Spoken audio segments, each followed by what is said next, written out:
So welcome again to Qualitative Research Methods class. It's great to meet you and to have this interaction with you. What I'm going to do today is to try and explain qualitative data analysis. Now, this is a kind of exhaustive topic that is quite difficult to teach in one session. Hence, we would be doing it over a number of sessions. Okay, so let me start off since we don't have much time. Now, the first thing I need to point out is that we'll go over the different issues that come up when we mention qualitative research and then qualitative data analysis. I'll try to start from the genesis of the research itself and then move towards the analysis.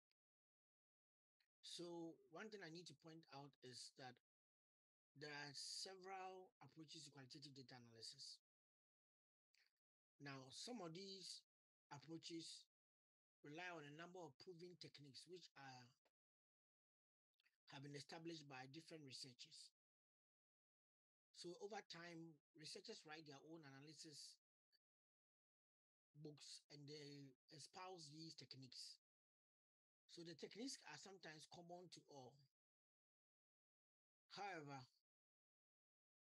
what we tend to realize is the fact that because the researchers tend to be the ones who propose these techniques, some of them have been named after, when you put a collection of techniques together, they tend to have a name which belongs to that person's approach. So you end up realizing that even though we'll talk about different types of approaches, you realize that the techniques within the approaches tend to be common to all or similar. So sometimes when students are doing their long essay or they're doing their thesis, the question is, are they following a particular person's approach or they are following the techniques? So when they say that what analysis techniques are you using? Sometimes a person will mention their approach that will embody a number of techniques. And sometimes some people will mention a particular technique, but as used by somebody. So listen very well. An approach has a body of techniques in them. But some of the techniques too have been used in a particular way by certain people. So there may be a particular technique as used by this person, or an approach which embodies a number of techniques which is named after a person. So what I'm going to do in my presentation is to teach you a number of approaches. We draw on different techniques, and these approaches are used in different types of research works. But each of these approaches draw on these proven techniques which are verifiable. Okay, so please, before I continue, is there any question? Because I've really prepared for this session and I really want to take my time explaining, and it will take us some time to cover everything. I don't think even these are all my slides. Is there any question? Obed, I can't see the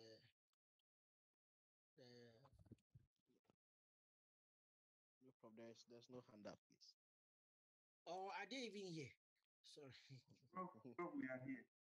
Prof, we are here. Prof, we are here. You can say you are here, but you Prof. can't find Prof, this. I am Okay, here. so Prof, I'm here. Prof, I'm with you. We are all here. I am here. Okay, so what is... Prof, we're here. I'm here. It's okay, thank you very much. Okay, so what is data analysis? So data analysis consists of examining, categorizing, and tabulating, or otherwise combining evidence to address the initial propositions of a study, or to address the research questions or the objectives of the study. Now, the key statement I want you to remember is the fact that it is focused on evidence. And because it deals with evidence, it means that the collection of the evidence is where the data analysis actually starts from. And quite recently, a number of researchers tend to agree on that fact. Because the data analysis deals with the evidence.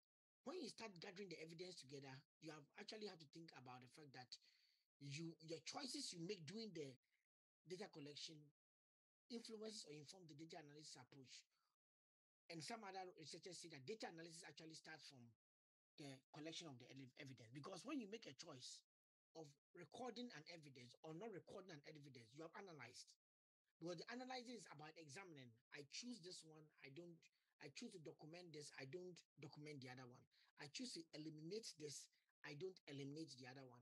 So whenever you make those choices, you are analyzing. You are actually going through a process of synthesis, maybe combining one or two, or comparing one or two to be able to eliminate another. Okay.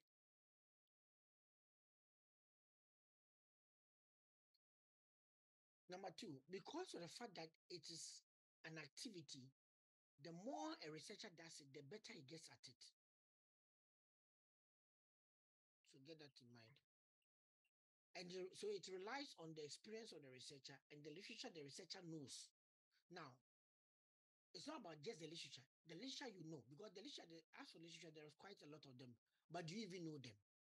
So the literature that you know and you have got access to and you have read, what I mean by know is that you have got access to, you have read them, and you know, you understand what is in there. So that when you do the analysis, you can be able to make meaningful links with what you are analyzing and the literature. So it relies on your experience and your knowledge about the literature. Abdul, please, do you understand me?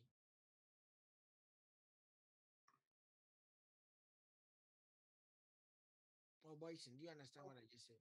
Yes, please. And by implication, is that to say that if somebody is not well versed with the literature, they may end up misinterpreting the data? Yes, please. Okay. Not necessarily misinterpreting the data, but making sense of the data in relation to the theoretical propositions, or with relation to the academic discipline or knowledge or the research area is researching on. Let me give an example. Maybe you don't know that Ghana has a national anthem. Do you understand what I'm trying to say? Then you go to the field and go and collect data. And you see that, oh, Togo has a national anthem. Nigeria has a national anthem. South Africa has a national anthem. Then you conclude that, oh, it's important that Ghana has a national anthem because all these African countries have a national anthem. Now, it is showing that you don't know that Ghana has a national anthem. So all your conclusion is that you are trying to just say that having a national anthem is good, but you cannot make relation to Ghana because you don't know what is in Ghana.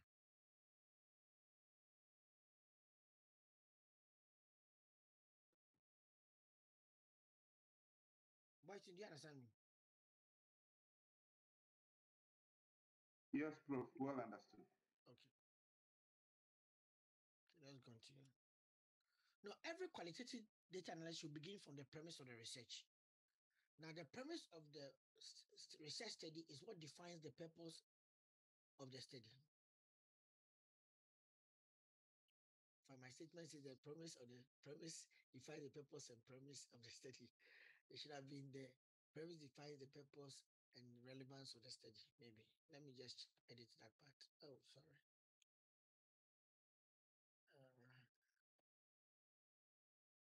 Okay.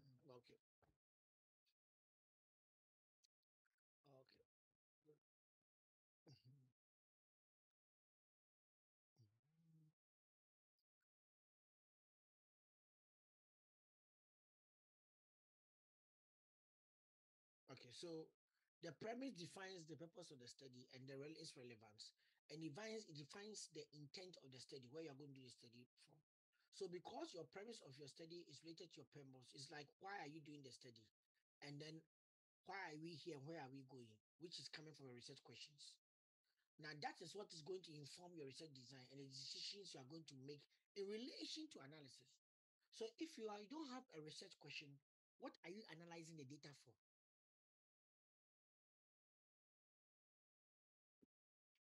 If you don't have a research question, what are you analyzing the data for? If you don't have a purpose of the study, what are you analyzing the data for? Even why are you even collecting the data? So those things that we do in the beginning of the research, purpose of the study, the research question, the research objectives, all those things are very, very important in forming up or trying to formulate the eyeballs of the analysis process, trying to tell you that this is the lens in which I'm going to use to look at the data. So without that particular lens or eye, the researcher cannot see the value buried in the data. Now, what constitutes this particular premise? Purpose, research questions, objectives. Because of those things, you are going to review the literature and then come up with a potential research framework, which will consist of your theory and conceptual framework. So you realize that for the past 3 or 4 weeks, I spent more time trying to explain the research framework and trying to let you understand its relevance. And I also explained the research questions and the problem, if you remember, trying to tell you that how to formulate a research problem, because it's out of the research problem that you come out with the purpose, the questions, and the objectives. Now, sometimes we as researchers, when we carry out our research, we may come up with a research problem, and that problem will inform the title of our study or the topic area. Now, all of these things in not any particular order, I try to let you understand that the purpose matters more and the questions, because to guide you in terms of the research. But because of the in terms of the research analysis, because of the fact that before you arrive at the research purpose, you should have selected a topic and then formulated a tentative title and then have a problem, you tend to realize that I've put the purpose and the questions as number 1 and number 2 in terms of the constituents of the premise of the study. Now, not all research have a research framework, so let's be very careful. Doesn't mean that we can't analyze research that doesn't have a research framework. But in that scenario, the research questions itself become the eye of the study. That gives the direction of where the study should look out for. Now, if you don't define the purpose of the study, it's very difficult for you to progress with an analysis of the work, because the purpose will inform the research questions, which will then inform any research framework that you have. Okay, now, when we say we have the premise of the research established, now let's look at what goes into the research design that will lead us into the analysis. The research design consists of the choices that you are going to make in terms of collection of the data, where you collect the data, and then how we analyze the data. So part of it is the data you are looking for, where you are going to collect it, and then how you are going to collect the data. Then when you have all of these things done, then how you are going to analyze the data. So it means that before I can start talking about analyzing the data has to be available. Not just available, it has to be accessible to me. Because if the data is in Mampusi and I'm in Accra, how can I start analyzing when the data has not reached me in Accra? Now, it has to also be in a format that I can make meaningful links with. Supposing the data is still in the Gari, and I speak only or Akan. I can't make any meaningful link unless somebody takes the Gary transcription or audio tapes and translate them into English or into a language that I can be able to understand. Number 2, what will help me appreciate the data is the research questionnaire, because the questionnaire will let me know, okay, there are 5 questions that were asked. This question and this is the answer. So it can help me categorize. Remember, part of what we are doing in qualitative data analysis is that we are examining, we are categorizing, we are combining data or the evidence. So that definition I gave you earlier comes into play here, that the research questionnaire will help me to make sense of the data that is given to me. Which question came first? Which question came second? Which are some of the follow-up questions that came up? Now, in the questionnaire itself should have been informed by the variables and the relationships in my research framework. So supposing you were trying to examine the relationship between, you are doing online tax, you are doing a study on Ghanaians' the experiences of Ghanaians in using the online tax platform of the Ghana Revenue Authority. It means that you are going to look at variables that help you to look at online platforms. One of it being the fact that because you are studying from a consumer perspective and you're looking at how consumers use those online platforms, you may want to look at whether the platform is easy to use for the consumers or whether the consumers find it even useful. So now you have a variable called perceived usefulness and perceived ease of use of the online tax platform. So those variables will then inform the question. Now, if the variable is a mature variable, what do I mean by a mature variable? A variable that has been used in literature and it belongs to a body of literature that have known how to measure the variable. Please, am I going slow enough or is it too fast? Prof, it's perfect for me. Okay, thank you very much. Thanks for the feedback. Okay. It's let me see the usual corporates. Adra is not here, so I can ask. Let me see. Okay, this guy Kofi Drew watching. Is it slow enough for you? Prof, it's perfect.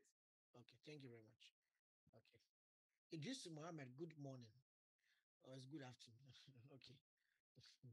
So what we see here is that I need to let the variables that are mature guide me because I can look at the literature and find how they can be measured. But some variables may be not necessarily be well grounded in any literature that tells you how to measure it. So it does become very, very difficult for you to measure. So you may have to have an open question to get ideas about understandings about people's perspectives concerning it. And some of them are not and I've not got any measures for it. For example, if you just want to ask a question about what is your perception about maybe the PhD program in University of Ghana, you may not necessarily have any variables to measure, so you have to have it as an open question.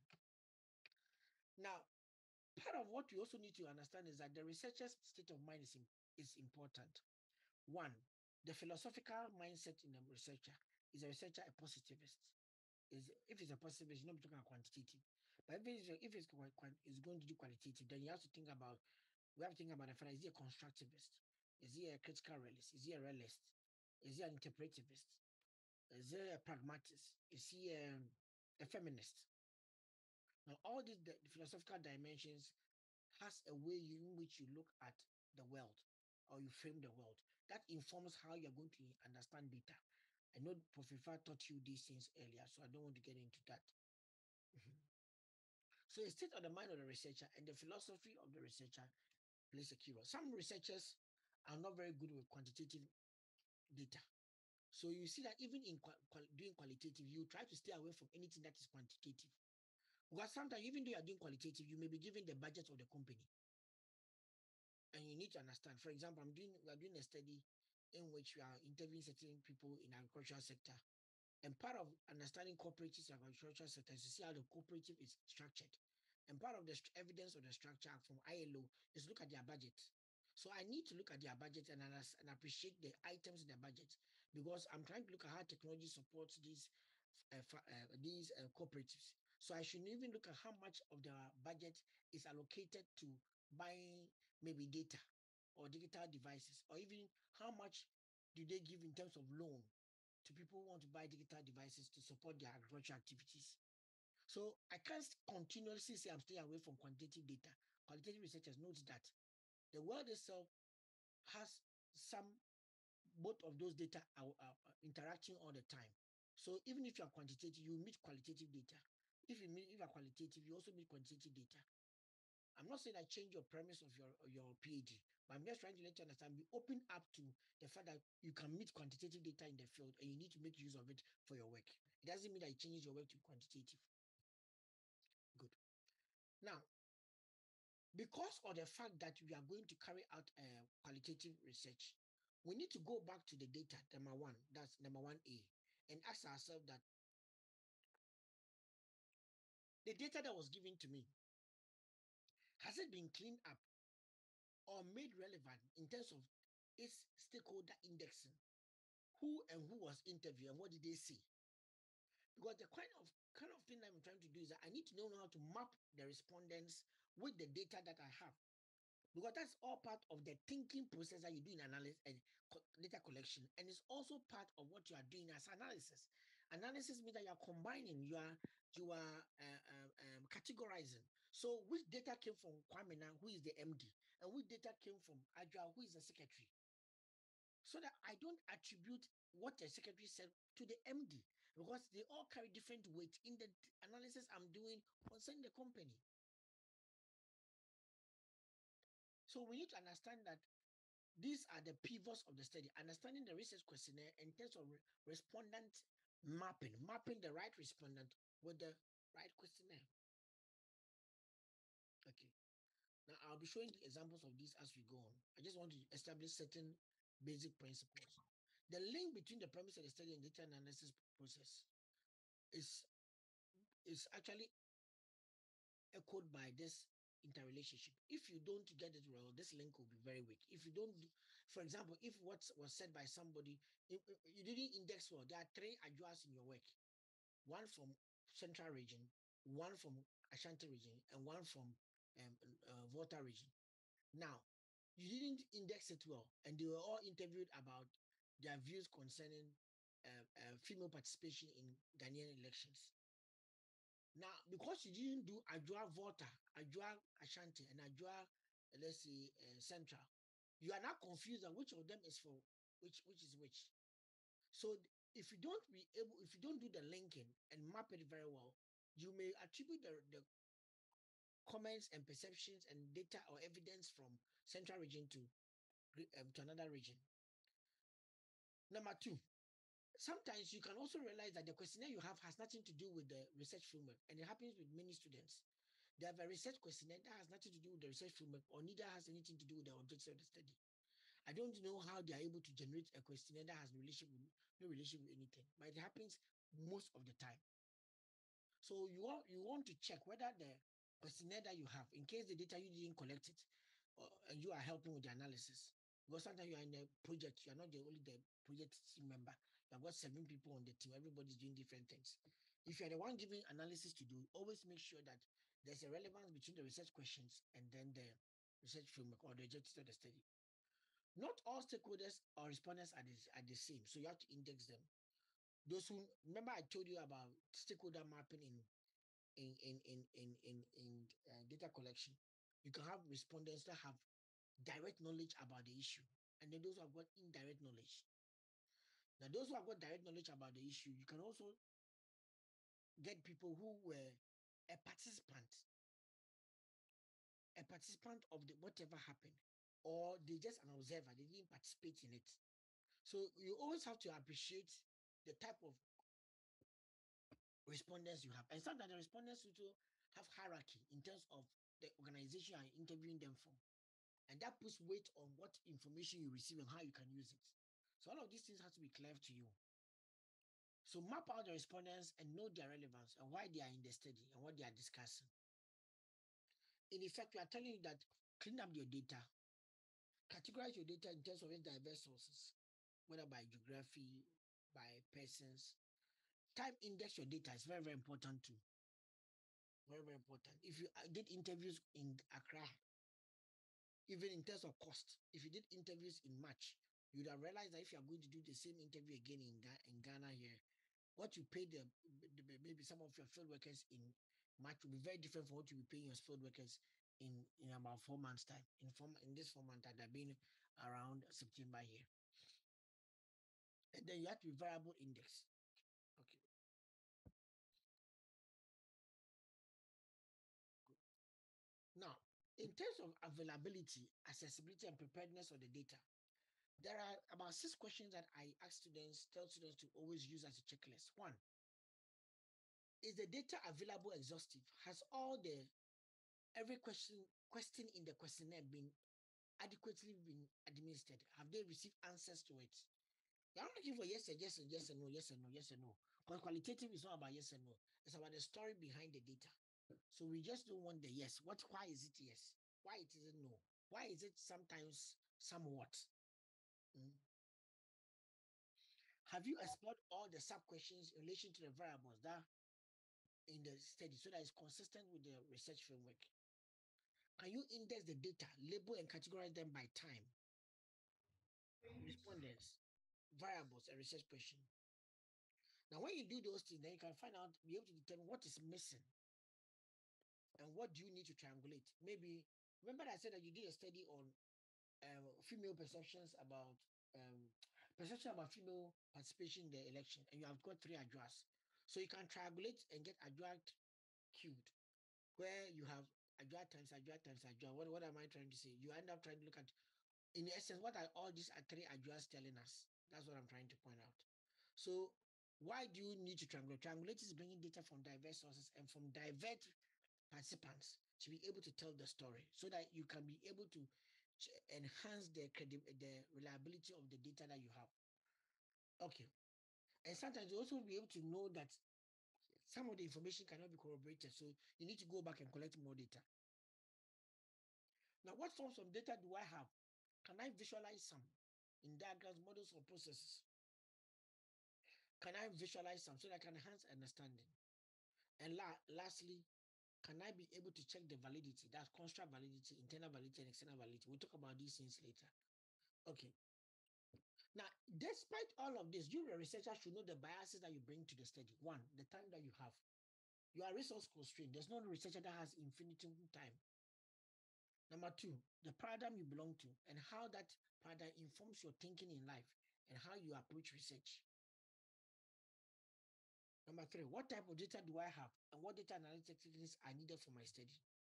That is the most important question in my years of doing qualitative research I've come to realize. In fact, it was yesterday when I was preparing my slides. I said yesterday and last week when I was preparing my slides, I kept on asking myself that what can I teach the students that I've never taught every year group, any year group? And I asked, the only way I can do that is to forget about all my notes and go back to what I know about qualitative research and start writing it from scratch. So when writing it from scratch, I asked myself, if somebody tells me that I should explain qualitative research process in a very simple manner, what will I tell the person? I will tell the person that qualitative research is about the type of data you have and the techniques that are available to you. Okay. Or I can also say it in these 2 ways. What strategy do I have in terms of my qualitative research method I'm going to use? And what type of data collection method are available to me? I'm going to employ within that, available to me within that particular strategy. And then what data is available. Now, initially, I mentioned the latter 2, that's the data collection method and the type of data available. But before you can determine a data collection method, it has to be belong to a particular body of qualitative research strategy. Now, there are different strategies in qualitative research. I just want to pick about 3 of them and talk about it so that we can then look at the type of data that can be available. So that if I teach you how to analyze that type of data, you can apply it to any of these 3 or any other type of qualitative data. Please, this is part 1. Does it make sense so far? Yes, it does. Obed, am I teaching? Yes, Prof, you are. Prof, and it's the pace too is very good. Okay. No, the reason I'm talking about am I teaching is that we are comparing with our previous approach. So is there a difference? Is there anything that you are learning? Yes, Prof. So what have you learned? One of the things that I picked up from this is that you are not just delving straight into the analysis. You are taking us through the rudiments of the analytical process itself. You're explaining the concepts and all that leading to the analysis. But why Like you understand some analysis? Why is this important? It is important because we need to understand the processes leading to the analysis itself. So right from the stages of data collection and how you even go about collecting the data, things that you need to know before you even go into the data collection and all that. All those are part, because one of the points is that the analysis starts from the data collection process. And so if we are able to understand all these things at this stage, then going into the analysis, we will also will be adding on to the knowledge we have regarding the analytical process. Yeah, but I think another point that another point that we need to make clear is the fact that when you just learn the techniques, you don't understand why you are using them. Yes, bro. Yeah, that is one thing I've learned over the time, that previously students want to learn data analysis, so we rush to just teach the data analysis techniques, and later on when you give them something to do, they don't understand what they do because they didn't understand why they are doing it and then what it means. Yes, bro. Okay. Class, this is an open session, so if you have a question, you want to raise your hand, you can raise your hand at any time. Idris, were you trying to say something? Isaac. Okay. Isaac doesn't have a question. Okay. Good. So let's go back to Ramadan. Do you have a question? Okay, let me continue. Let's go back to qualitative data sources. So because you are dealing with the evidence, in the evidence, there are different types of evidence. There is the primary data source, which is coming from the actual respondents that you are dealing with. And then there's a secondary one, which is coming from others. Usually it has been rated. So for example, when I go to the field and you give me I pick your mobile phone and I'm looking at your chat conversation, that's secondary data. Even though it's coming from the phone, because it's coming from another others. But the data itself was created not by me. It was created by the person who's giving me his phone. So I'm using those audio-visual information. I'm picking that particular text, and I'm looking at the conversations in the text as reported by the person. So the data sources from others are what we call secondary. But sometimes it's a tricky thing. What may be secondary to somebody is primary to another person. So just keep it in mind. The person who had the data from the actual participant, it is going to be primary from the person. Now, beyond that one, there is also what we call field notes, which is nothing to do with the primary and secondary, but it's very relevant because it's also data. When you go to the field, you are going to be making notes about observations and behaviors that you come across, and those notes are part of what we call your field notes. Now, sometimes as somebody is talking and you're interviewing the person, you notice that the person makes some key contributions or relationships about he echoes some of the things that you know in the literature. So you end up realizing that you can pull out certain things as the person is talking. So all of those things, observation and the themes that you can actually draw out of the field whilst you are collecting data, all falls under this field notes. Now, so let's take the first one, case study. What is a case study? A case study is a bounded system. As a bounded system, it can be on a group, a people, an activity or a process. Now, the bounded system represents an instance in the real world or an occurrence in the real world. Now, the case study employs you to engage and get into an intensive analysis of that bounded system, where that bounded system becomes your niche of analysis, and you try to examine all that it is that pertains to it. So, when you take case study, as I mentioned earlier, the audiovisual data then can become your what? Secondary. Remember I mentioned that your WhatsApp messages become your secondary. But your primary then can become the interviews, the observations you do, the documents and records that you actually collect directly from the participant that is doing the study. And then the detailed or the report that you may end up reading that has been documented about the phenomenon, or reading or the documented about the phenomenon of your study. Then the descriptions of the context, the one that you do as your field notes, you write about this person, this is how the context is, this is what is in it. You can even do some extra reading on that. Chronological data that you may have obtained, conversations that are recorded in diaries and in field notes, all of them are captured as your primary data. for the case study. So by the time you realize, case study will have documentation, archival records, or records and documents, and then interviews and focus group discussions, audiovisual material, observation, and then sometimes examining the artifact, especially if the artifact has been created, being an online platform or even a service examination, looking at how services are provided over time. Okay. Now, the case study is a very unique approach of collecting and analyzing qualitative data. Now, because of the fact that it draws on multiple, it's trying to tell a rich story, to draw on multiple sources of information. Because sometimes it's trying to address multiple kind of issues. Now, supposing you are doing a case study of a leadership program for lecturers. Now, part of what you want to do is collect data on the participants who will be the lecturers. And then what are the administrative issues in the context that is necessitating the need for the training? Now, what kind of training is being provided?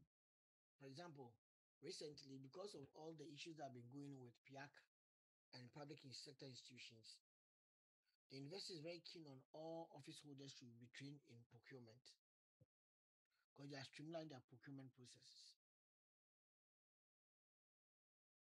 Then the outcomes of the program, then the background and the prior training of the lecturers can also be relevant.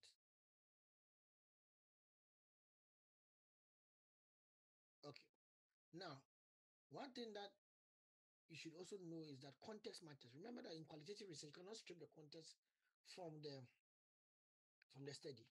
So the context will consist of the setting in which the study will take place, and then the other observable and non-observable dimensions of the context. But there are structures that are relatively enduring. They are there in the organization. One being the social context, the political context, and the administrative context. Like, for example, if you're looking at leadership training for program for lecturers, one thing that somebody could ask is, does it have a relationship with if I go for the training, can it make me much more ready and prepared for my promotion? So you want to know appointment rules, promotion rules, and relate them to the leadership training program.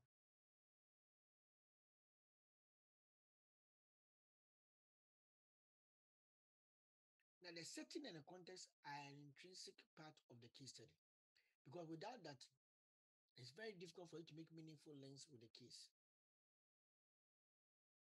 Now, look at this one. The first paragraph here is what we were referring to as the setting and the context. This part, first paragraph. The second paragraph then looks at the issue that the person is trying to study, and then how the phenomenon was, even the background to the phenomenon, how the phenomenon came into play within the business of A, and then what A is gaining from it.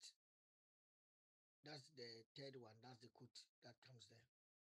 So you realize that the first one is just more focused on establishing the evidence for the context or the setting. So if we don't bring that paragraph and take question as a tomato retail trader, she has junior high school level education.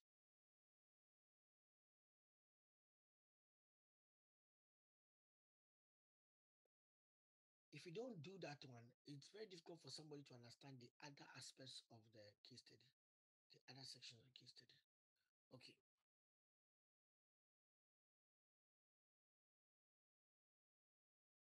Now let's look at phenomenology, which has to do with the study of experiences that people have lived from the perspective of the individual. For phenomenology to work for a particular researcher, that researcher has to bracket away all the assumptions and usual ways of perceiving an issue. He has to bracket them away and put them aside so they can look at the experience of the individual without any prejudice or any biases.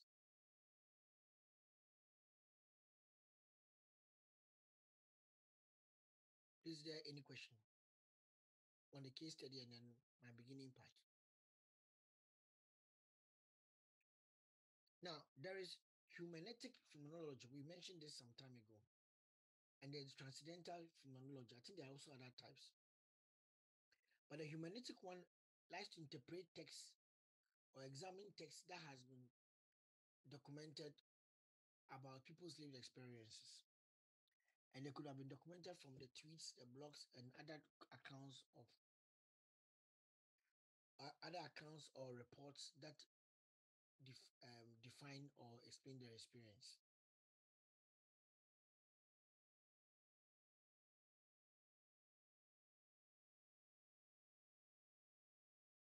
Now, transcendental phenomenology describes the meaning of one or several individuals of their lived experience of a concept or phenomenon. Now, so the first one could just focus on the text. The second one has to focus on actual people. What's the experience of being supervised in a doctoral program like in university?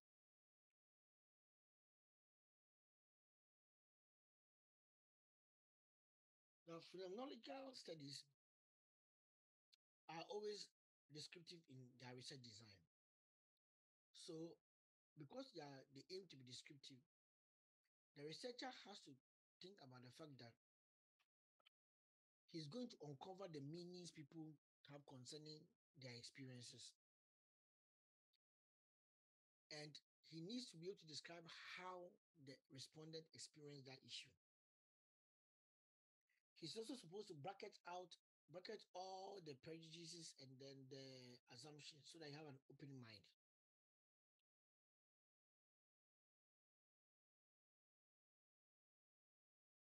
Then he also has to focus on the immediate experiences that the people have had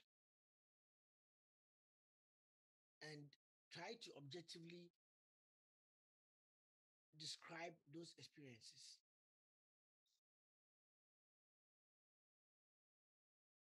Then lastly, because of the fact that he is describing objectively the lived experiences, as he's describing them, he now has to go to a phase in which he will reflect on those descriptions he has put down and relate them to the literature. So this one too, there's a requirement for you to link up with the literature. Okay.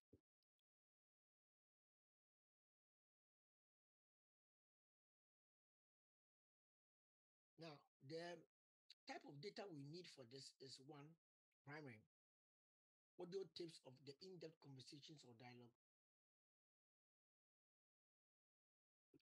And number two, the journals, the diaries, the novels, the biography, the literature, the art, and the films that cover the phenomenon.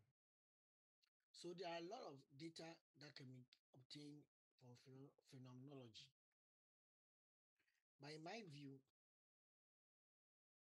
we need to appreciate that all these descriptions tend to act at a different level, different levels, depending on what will happen. Sometimes you may realize that even the data you have collected, they tend to be in contradiction or coming from different perspectives that is so broad and makes it very difficult for you to do your work. So there are some simplifications or way of simplifying how you approach the qualitative data for phenomenology. One, you first of all ask questions that can be able to capture the naive descriptions that people may share through their open-ended questions and dialogue.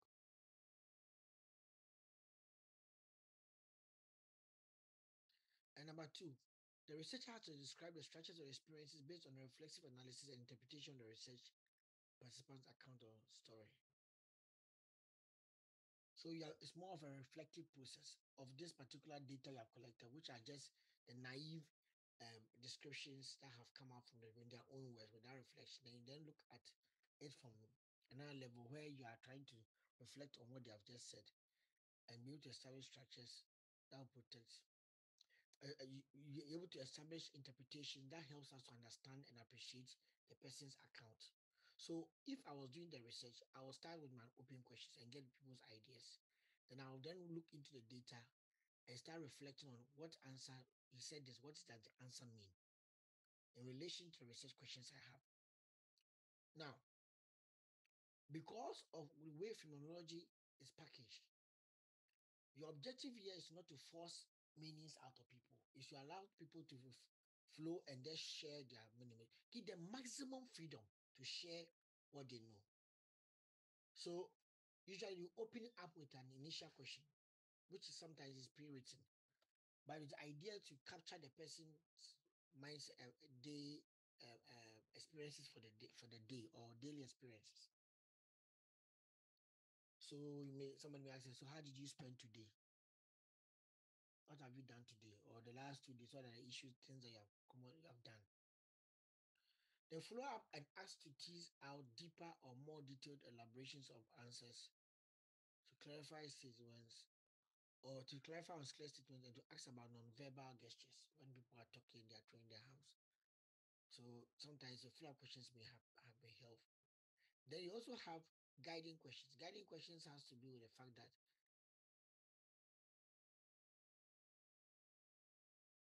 you tend to try and make sure that you keep the interview process focused.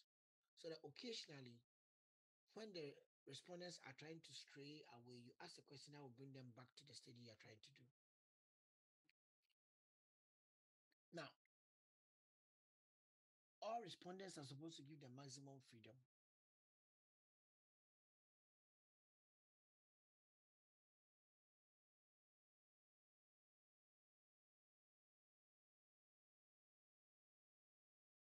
Okay, no question. I'm happy that at least you're appreciating it because I'm going to use these differences to be able to tell you what happens in the analysis approach.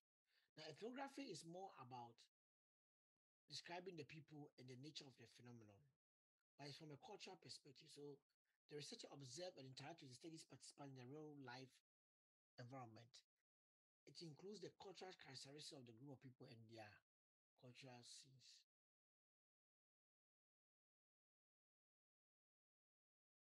So an example can be understanding the evolving nature of cybercrime and criminality in Islam communities. So a researcher may end up staying within the Islam communities to be able to capture the real life stories of these people. The ethnography can draw on so much more data sources because of the fact that it is drawing and leaning towards more primary and then adding the secondary. So you have participant observation, field notes, unstructured interviews, which are audio taped or video taped. You've got documents, reports, videos, maps, genograms, sociograms. Sociograms tells you the relationship between groups, with a focus on the individual. So platforms like Facebook and stuff do use sociograms a lot. Okay, so you have got participant observation, interviews, documented accounts, personal texts, narratives, conversations, and then focus group discussions. Now, I want to narrow down on one called digital ethnography, which I received some help. I've been doing our teaching assistant here, Obed, has been using it, so I learned from him too, and we worked on one project together using it. Now, ethnography refers to the process of undertaking research in the natural setting respondents. But when we talk about digital ethnography, now we are moving that natural setting from a physical world to more of a digital environment. Now, you are not studying the technology, keep that in mind. You are making observations about people's life within the online environment, whether it's a virtual world or social media. Number two,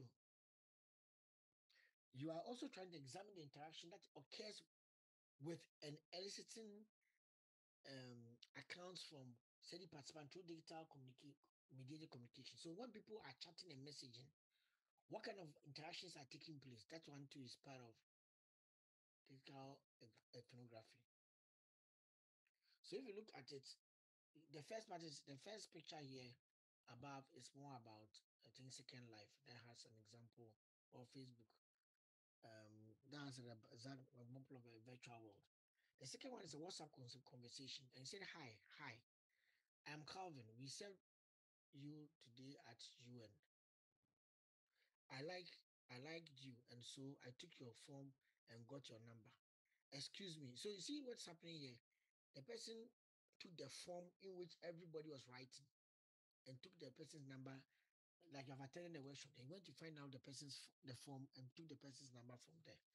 So you see the reaction that comes from the other person. I don't know whether it's a lady. He said, "Excuse me, how could you? That is privacy breaching. I will have to report this to your offices." So we are not studying the technology. We are not studying even whatever is being discussed. It's about something that happened in the physical state, but the expression is happening on the online.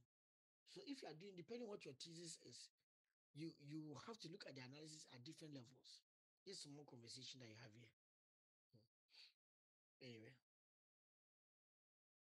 now digital ethnography does not conclude on the technology. It focuses more on how people behave through the technology or in the digital environment. So what affordances that digital environment give you? That's what we are trying to ask.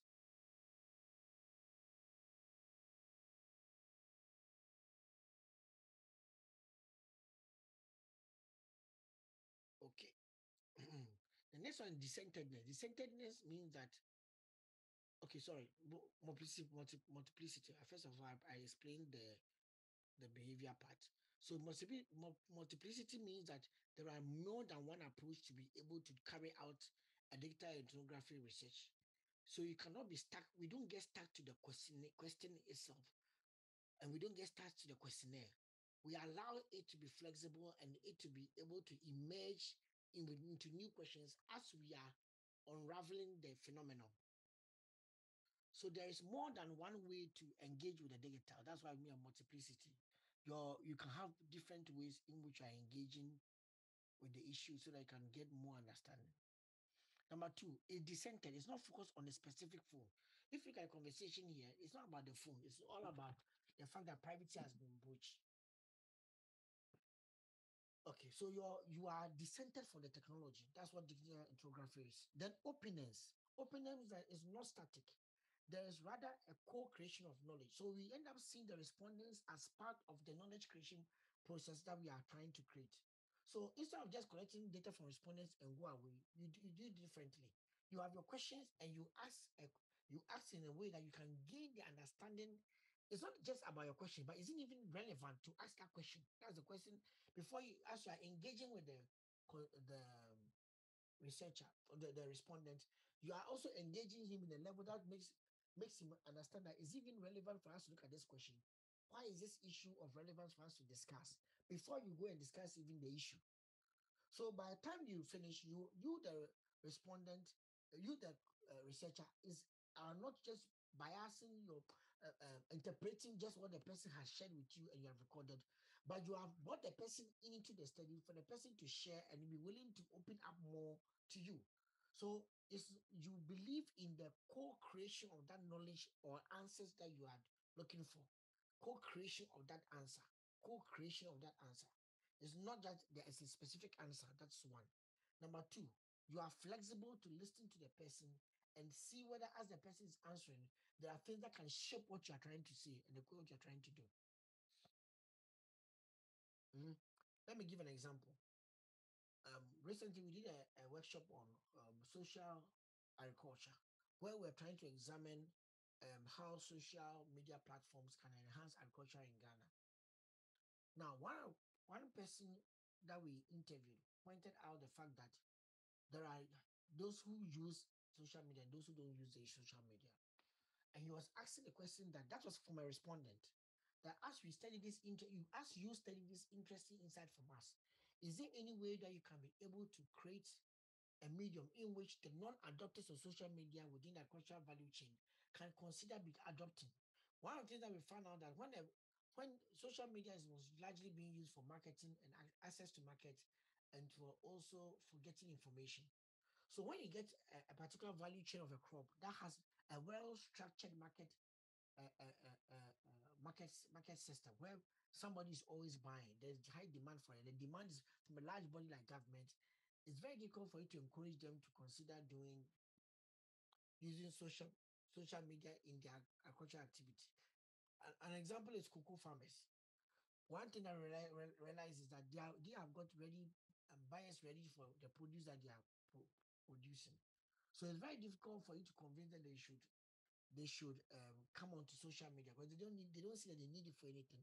So one question that came up was the fact that how can we make non-adopters adopters? In what ways can we be able to bring an awareness and an understanding that of other functions and other benefits of social media that these non-adopters could consider? So that's something that came up. But it came from somebody sharing with us and we learning from each other. Now, reflection is the awareness of how biases and understanding and understanding held by the biases and understanding held by the researcher. And if the researcher is aware of it, you can be able to prevent it from controlling or influencing the study. So reflexivity is very, very important. This interpretation you are given, what you are hearing, is it because of what you are saying or your experiences or what the person is trying to communicate to you? Then last one is unpredictable, very unorthodox, can go beyond the traditional forms. So the data that we are using are quite very unpredictable too.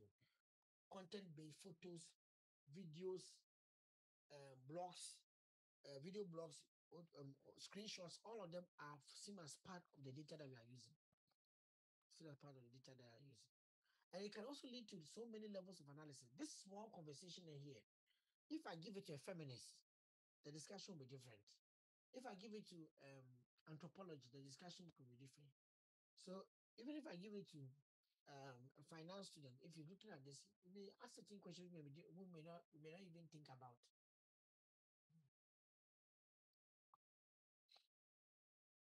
Now, the type of data sources that data ethnography draws on is one, ethnographic methods, where you are picking data from directly from the internet, especially like from social media posts or from websites or from evaluations that have been done on the website that you are looking at.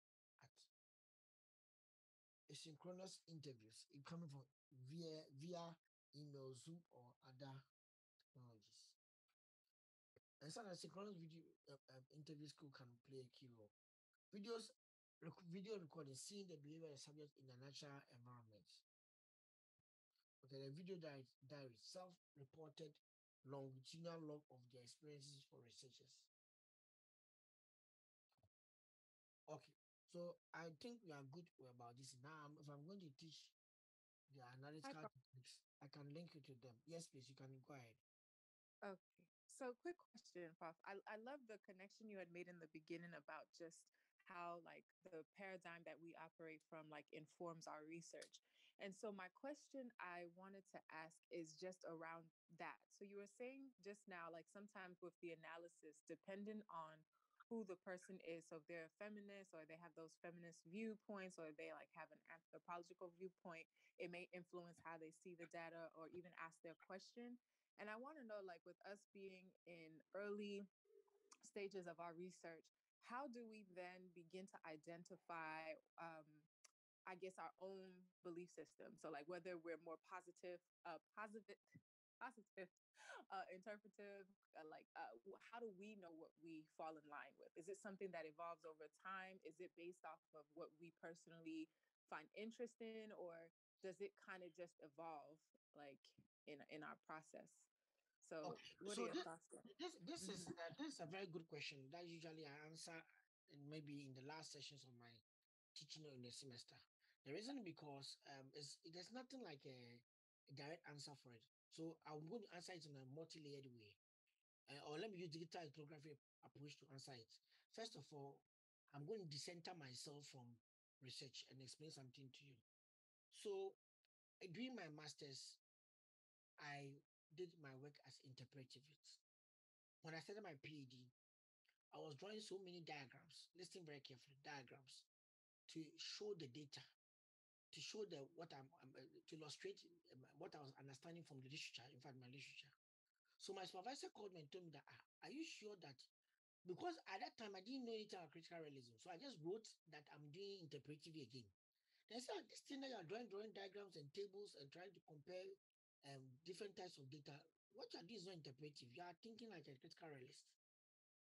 So that's what made me start knowing that I think like a critical realist already. So what informed me to choose the interpretive in the master's program? One, it could be one. We are not even taught the different dimensions of these things in our master's program. I found it and I went to read that one and I put it in my master's thesis. So my master's thesis was informed by the fact that I wanted to do well. And I had a supervisor that I wanted to impress. So I wanted so much focus on trying to do a good work. So I just was reading around. I found interpretive and I realized that previous students have used interpretive to analyze their work. So I also chose interpretive. And I heard that, listen carefully, I heard that the analytical technique that I was wanted to use, pattern matching, is also used by interpretivists. So because I understood that pattern matching, I just went to take interpretive. I didn't even know that pattern matching is a technique anybody can use. See how I was informed. Yes. Good. So I've used the centered method. I dissented it from the concept of our research to explain to you. Now, let me now be, which I also use some reflexivity too in here by reflecting on what my choices and what I did. Now, let me come back to another point. You as a person, what are you disposed to? Numbers or letters, descriptions or facts or figures? Now, that doesn't mean that an accountant cannot be an interpretivist or cannot be a qualitative researcher. But Professor Fa was trained as an accountant by he himself in his master's first degree, but he himself is an interpretivist. So some people are disposed to numbers and they would like to quantify things in everything that they are doing. So because of the knowledge about being quantifying stuff, they are drawn to quantitative approaches and philosophical thinkings. Now, others also are drawn to understanding and interpreting people's views about issue. So, Professor, sometimes if you tell him something, you just tell that you see him pause before you reflect and interpret it. Good. Then you have the critical realist who is on another dimension, always thinking that there's a different world that is beyond the world that you don't see. So anytime you are talking to a critical realist, he is trying to look at the mechanisms and structures that underpin what you are trying to see. So as soon as you finish, he doesn't even look at what you just said. It goes beyond what you just said and end up saying that he's talking to even too much. Because what he said, he started looking at other things that you didn't even mention to be able to try to form what you just said. And I should appreciate that because I came from an engineering background, civil engineering, and we build structures and we build mechanisms. So when my supervisor told me my PhD, I'm doing a lot of things like I am a critical realist, I didn't even understand that it's because of my background training as a civil engineer that actually influenced my way of thinking. I hope you understand what I'm trying to say and how I see the world. So you need to appreciate that the steps of making this choice is informed by so many things. Now, but that same supervisor told me that the way paradigms are, you may not stay in one forever in your life. Sometimes you may end up leaning towards an area because of what you are doing and the type of outcome that the research is bringing. So the research purpose can also inform the type of paradigm you're looking for. If you are working with, let's say, WHO, and you have been put into a village and to understand something like that's an issue like Ebola, and to try to understand the cultural dimensions of such breakouts in society and what it means to that society, you can't tell me that you are going with critical realism. You have to go with an interpretive mindset or a constructivist mindset, a social constructivist mindset to be able to appreciate society and how people create meanings about cultural meanings about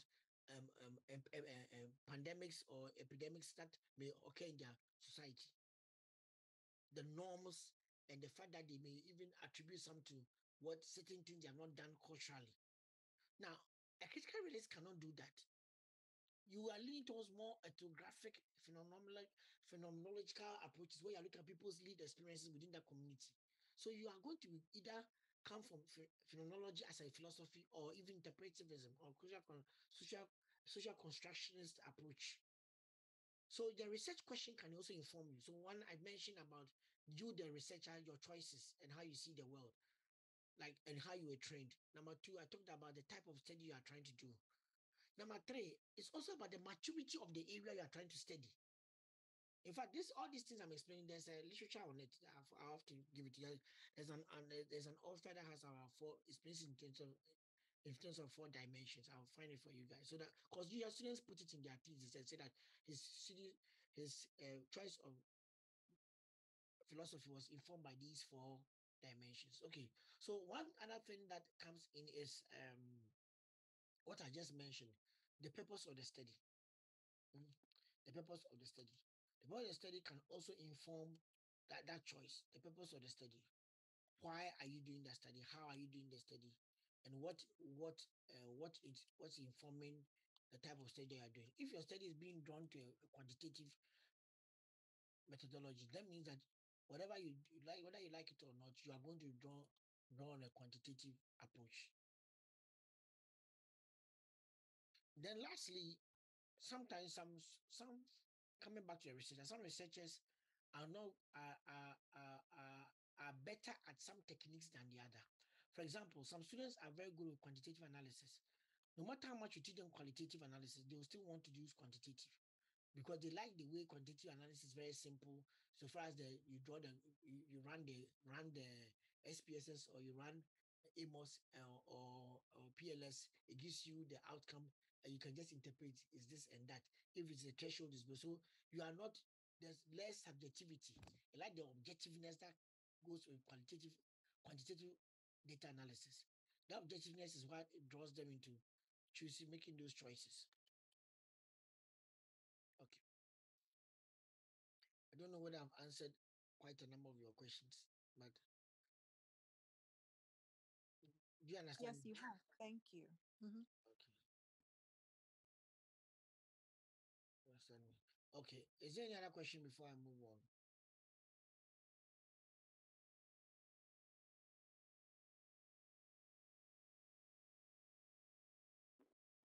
Is there any other question? Okay.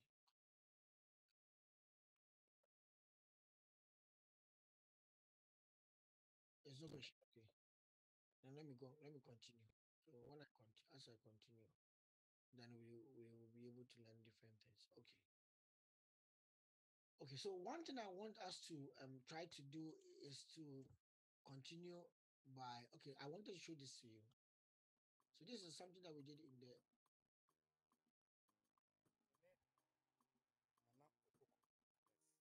Sorry. Cabbage farmer. Best farmer. Vegetable. Jabe municipal. 2019. See, I'm so sure na for a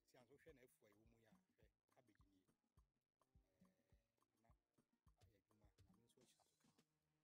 Also, full sign 1.5 acre. Plot makuma. Jebe ni party social media. WhatsApp no be anything. Me de betu me WhatsApp group. Na wa uhia bi waba. Na wa be full. To do be a wa fin say opibia. Me no abe 1990 we na me pay me no okay. Na be hunu so a wa ankasa woni beji. Ofa video. Ti o fan video no now the picture. Now they are told him. WhatsApp. As in digital ethnography, if I should come into the field to collect data, I'm not concerned about just the farm. I'm concerned about how the technology is actually helping the person. So the conversation is not about the type of phone. It's not about the function the thing is giving to you and that digital world that this man is now living in. But because there are a lot of contradictions in society in terms of the fact that you are talking about a digital environment and you are talking about a product that is a physical product, a physical artifact. So I want to create that kind of understanding the contradictions of the cabbage, which is actually something which is on the ground, has been virtualized and placed into this phone and then made available to somebody in another community. So taking the video itself and being in the farm and translating that conversation to another conversation that I show you the WhatsApp and the conversation and the WhatsApp conversation between the person and the two parties. Try to let you have an appreciation of how the research is taking place and how in terms of in ethnography, I've checked how the person's lived, the culture, the environment, all of these things shapes the way the data is even being interpreted. So if I just went to the field and just brought you the interview without this visualization, your interpretation could have been different. Now you see the person, even how he's dressed, the type of farm, the farm have the person has.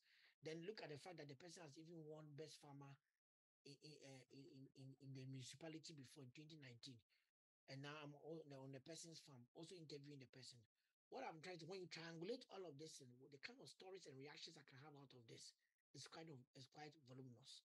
I don't want to jump into analysis now, but I'm just trying to let you understand that the richness of the data matters. And that's what you are drawing by going to the field, capturing all of these things, and then using that. Now, it is not about the type of phone the person is using, which if I was just doing a critical realism research and just collecting data on just phones, it would have been okay. But that's not what the question you're trying to understand. You're trying to understand the social agriculture and the way social media interfaces agriculture. That's what I'm trying to do. Good. But look at it. Social media itself is a technology that lives in somewhere in Silicon Valley. But because of the digital environment, the two worlds have been brought together on the platform. This guy is sitting in Draben, and his information is available to somebody who is in India, and the same time available to somebody who is in the US. Now that dimension of the data being able to be flexible and shared across different platforms, it also has another meaning. And the reaction that will come when I post it is posted. The type of reaction that will come also has a different meaning. So all of these things means that you have to open up your mind and be very flexible and reflective in looking at how you approach this particular research if you are coming from a digital ethnography perspective. Okay, good. So now what then is data analysis? So we may begin by saying that data analysis is examining, categorizing, tabulating, and recombining evidence to address the initial position of a study. And we also emphasize the fact that it relies on literature and it relies on the researcher's experience. The experience embodies the person's philosophy that the person brings and his view of the world and the person's choices, like in quantitative or qualitative, like what Joel asked. Now, we also appreciate the fact that one of the principles that we need to embrace is that data collections is where the data analysis starts from. Then what then do we do? So we start with case study. Now, with case study type of data, the first thing that you have to try to understand is that you have collected data from diverse sources, but how do you make it available for us to make sense out of it? So that will lead us to analysis. So for us to be able to make sense of the data that has been captured, either through interviews or in questionnaire, people filled, we need to have a structure. That's how case study approaches analysis. So case studies analysis starts from the fact that you have collected the data, but in collecting it, before you collected the data, you should have had a structure of how to collect the data. Otherwise, your case study can have a big problem. The reason why we need a structure is because you need to write out a report of the case. So the case study data needs a structure for the report. Number two, that structure should have informed your questionnaire when you are collecting the data. That's why we said in the qualitative data analysis, we start from data collection. So it means that as soon as you make a choice of your research strategy, it will tell you the type of analysis that will follow through. Okay. Now, context also matters because we said in qualitative research, which we belong to, you cannot strip the context from the phenomenon. So the context and the phenomenon tend to have an interplay. Now, the writing of the case report involves a complex interaction of multiple data.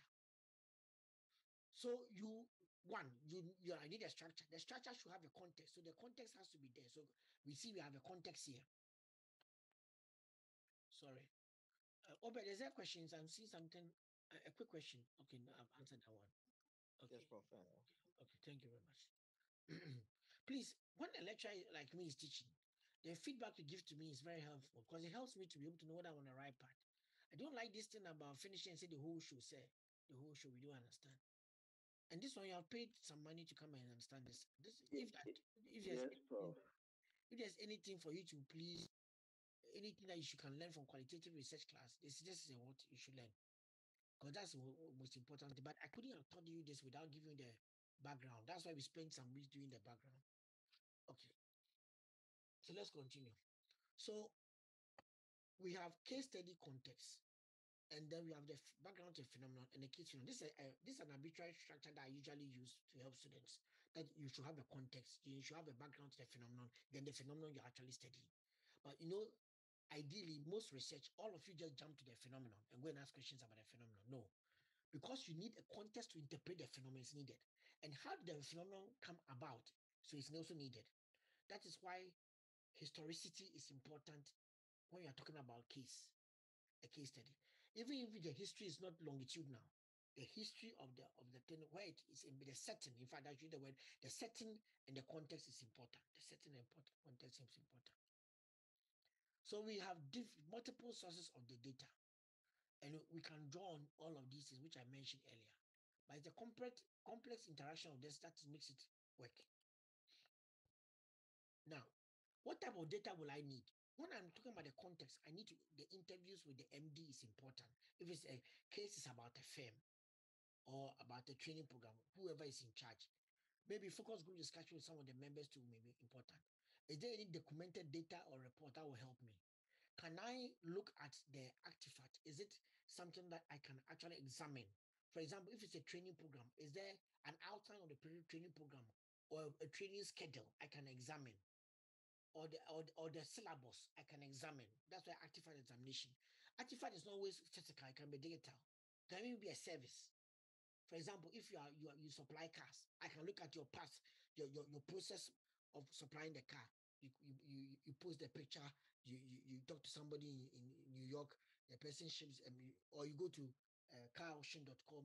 That steps that you do, I can examine those steps. Depending on what I'm doing. And can I draw on some audiovisual information? That audiovisual can be pictures from the field, can be social media conversations, can be blogs, can be tweets, anything that can be relevant. So for case context, the relevance has to do with understanding the case. Anything that has to help you understand the case, the background of the case. Now the phenomenon will not be more about artifact. It will move towards more of the interviews, the focus groups, discussions, and observations. Yeah. But sometimes the background to a phenomenon, you were not there. So that's why documented material may be needed. Documented material or an account being given by somebody who was there. Now, the case phenomenon is of what you are trying to study. Why are nurses leaving Konongo and coming to Accra?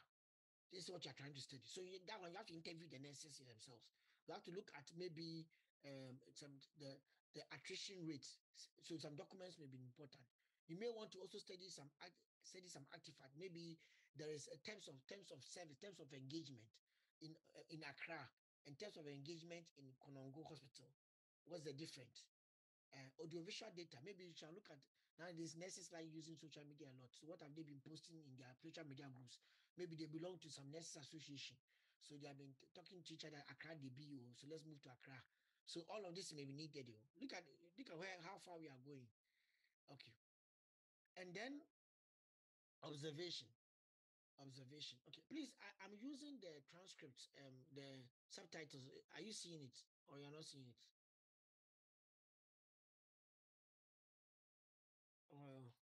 We can see, Prof. No, I'm trying to see. I cannot see the subtitles. Okay, I don't know. I thought I'll share the subtitles to or there's no means of sharing it anyway. Usually when you can transcribe it as I'm talking, it's transcribing down here. So I thought you can, it's allowed to see it. I don't know whether anybody has used it before. Okay. Let me see. Security. Allow them to see annotations. Well, Prof, you may have to allow that in the settings. Okay, I can't see it here. Anyway, Zoom settings. Yeah, I look at the settings. That one is not there, unless where I activated it at. You are right. Yeah. It seems that where I activated. Okay, so maybe next time. Okay, so what I'm trying to emphasize here is the fact that you need to appreciate that all that we are doing is not just collecting data. You have to know where the data is going. So this one, the structure is here, and it's telling you where my data is going. For each of the data I'm collecting, where is it going to? What is it going to support? That's what I mean. There's a hand up, Obed, or is Jewel? Yes, Prof. I think she can go ahead. I've asked her to unmute. Okay. Oh, no, Prof. I can see. No worries. At first I couldn't, but I clicked on the button. Okay. Thank you very much. Good. So look at the case report. This is coming from my PhD's case report structure. So I developed this one before I went to the field. So I told you that, okay, I wrote my firm background, all the things I want to collect about the firm, objective. This is all analysis. So the thing that's why if you don't do these things, you don't know where you're analyzing to. Analysis has to fit into a section of your work. So where are you analyzing to? You have to analyze data into a place. With case study, you analyze the data you have collected into the case. Then you analyze the case into the findings. Then you discuss the findings. So remember that. What did I say? You analyze the data into the case, and you analyze the case into the findings, and then you discuss the findings to get your contributions. Am I right, Obed? Yes, Prof. Prof, that's right. But me, I've not written this down. This one just came into my head, so please write it for me. You analyze the case, you analyze the data into the case, and then the case is analyzed into the findings, and the findings is discussed into contributions. And yeah, it's true. That's what happens. So that's the 4-step process. I think we can write another write up on that one. Okay, so the firm background is what you call the context. So you have to get as much as you can get. Please, there's nothing like too much data. There's rather more like less data. Now, what I mean by too much data, I'm not saying put everything in your PhD, but you need it down so that, okay, because most of you are doing your PhD in Ghana, you are taking you find it very flexible for you that you can go and collect some and come back. When you are living in UK and you are doing your PhD in Ghana, you come and collect, you can't come back and collecting like that. PhD, I don't know who is sponsoring you to go in up and down collecting data as and when you want to. And if you send somebody to go and collect your BI, you may not collect it as well as good as you may want to collect it. And you don't capture the emotions of the people, which qualitative researcher you need to capture. So it is better you collect more data than less data. I hope you understand what I'm trying to say. Those of you who are here. Yes, just this afternoon, I met somebody who the supervisor has changed the topic. In the 5th year, the supervisor has changed the topic. 5th year.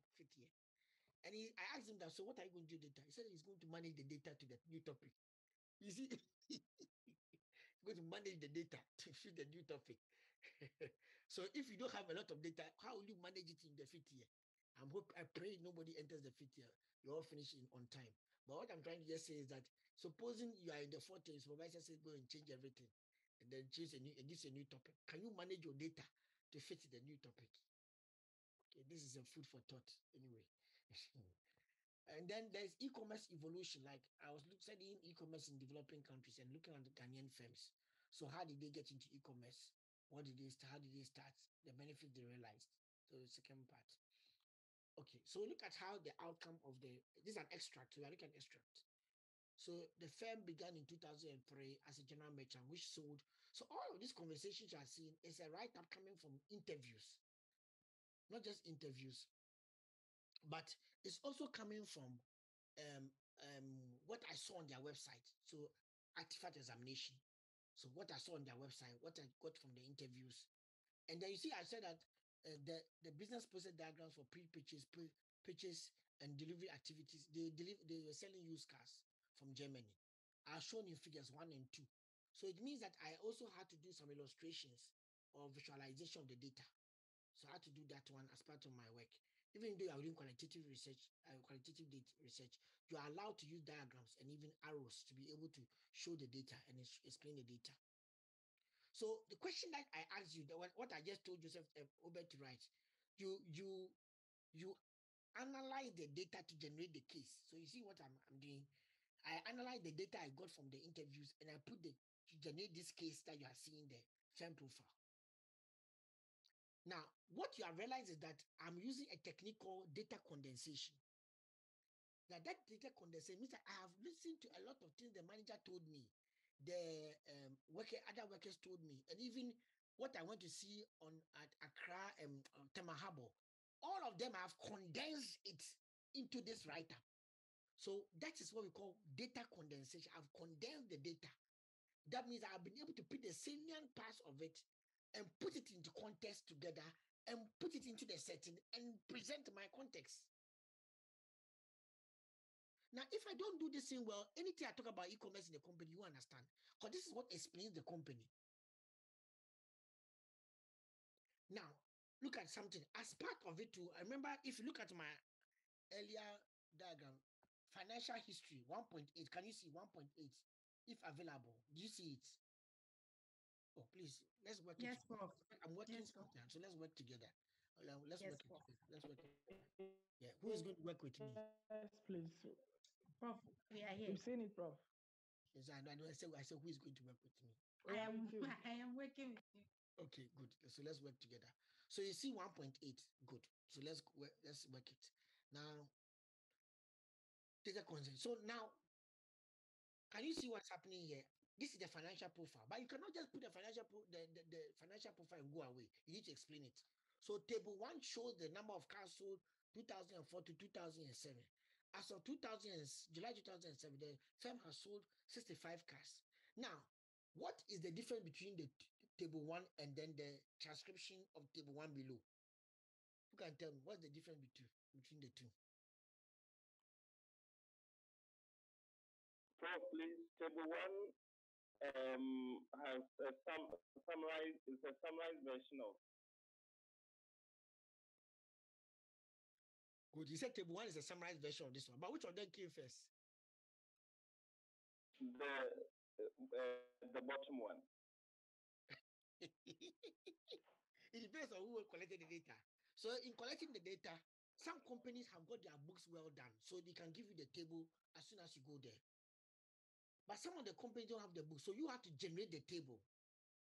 Now, if the company didn't have the books written like this, and I had to generate it. Now, what is my objective of generating the table, even though I have a write-up like what Isaac just told me?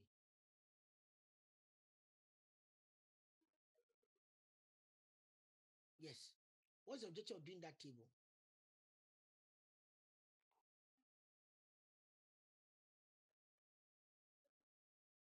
I'm asking a question. I said people say they are working it with me, now they have kept quiet.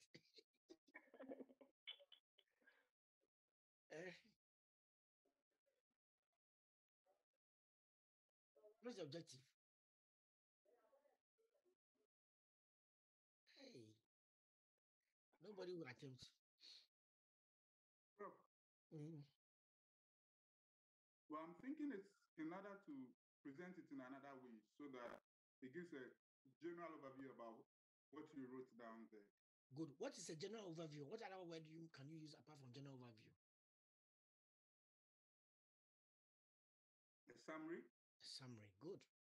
And a why snapshot? A snapshot. Good. So you finance and accounting people are answering this question. Why is that necessary?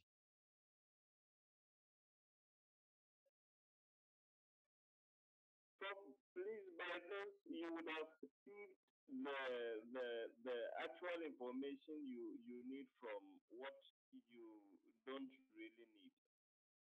Okay. Apart from that, what else? Do you realize that when I look at the table 1, I can see the performance of the company faster and easier than reading the text? Yes, Prof. Yes, Prof. You see, that's what I was expecting the finance people to tell us. Yes, Prof. Now, what I'm using is called a technique called data display. Data display helps you to summarize and present data to enhance understanding and to illustrate. So from here, you can actually see that the company was doing well progressively, even without reading. Can't you see? Yes. Good. Okay. Now, this is another one too. Another technique, a data display. So, but I'm using artifact examination now. I'm looking at their service examination. So they are the marketing students. So I have a process. They have a process of which they sell the car and get the car to the consumer. So I take the steps and I do a process diagram to be able to explain and where choice decisions are made. So kind of a logic flow. So I can be able to explain, okay, here at this point, there's a decision point. At this point, if you say no, it goes here. If you say yes, it goes here.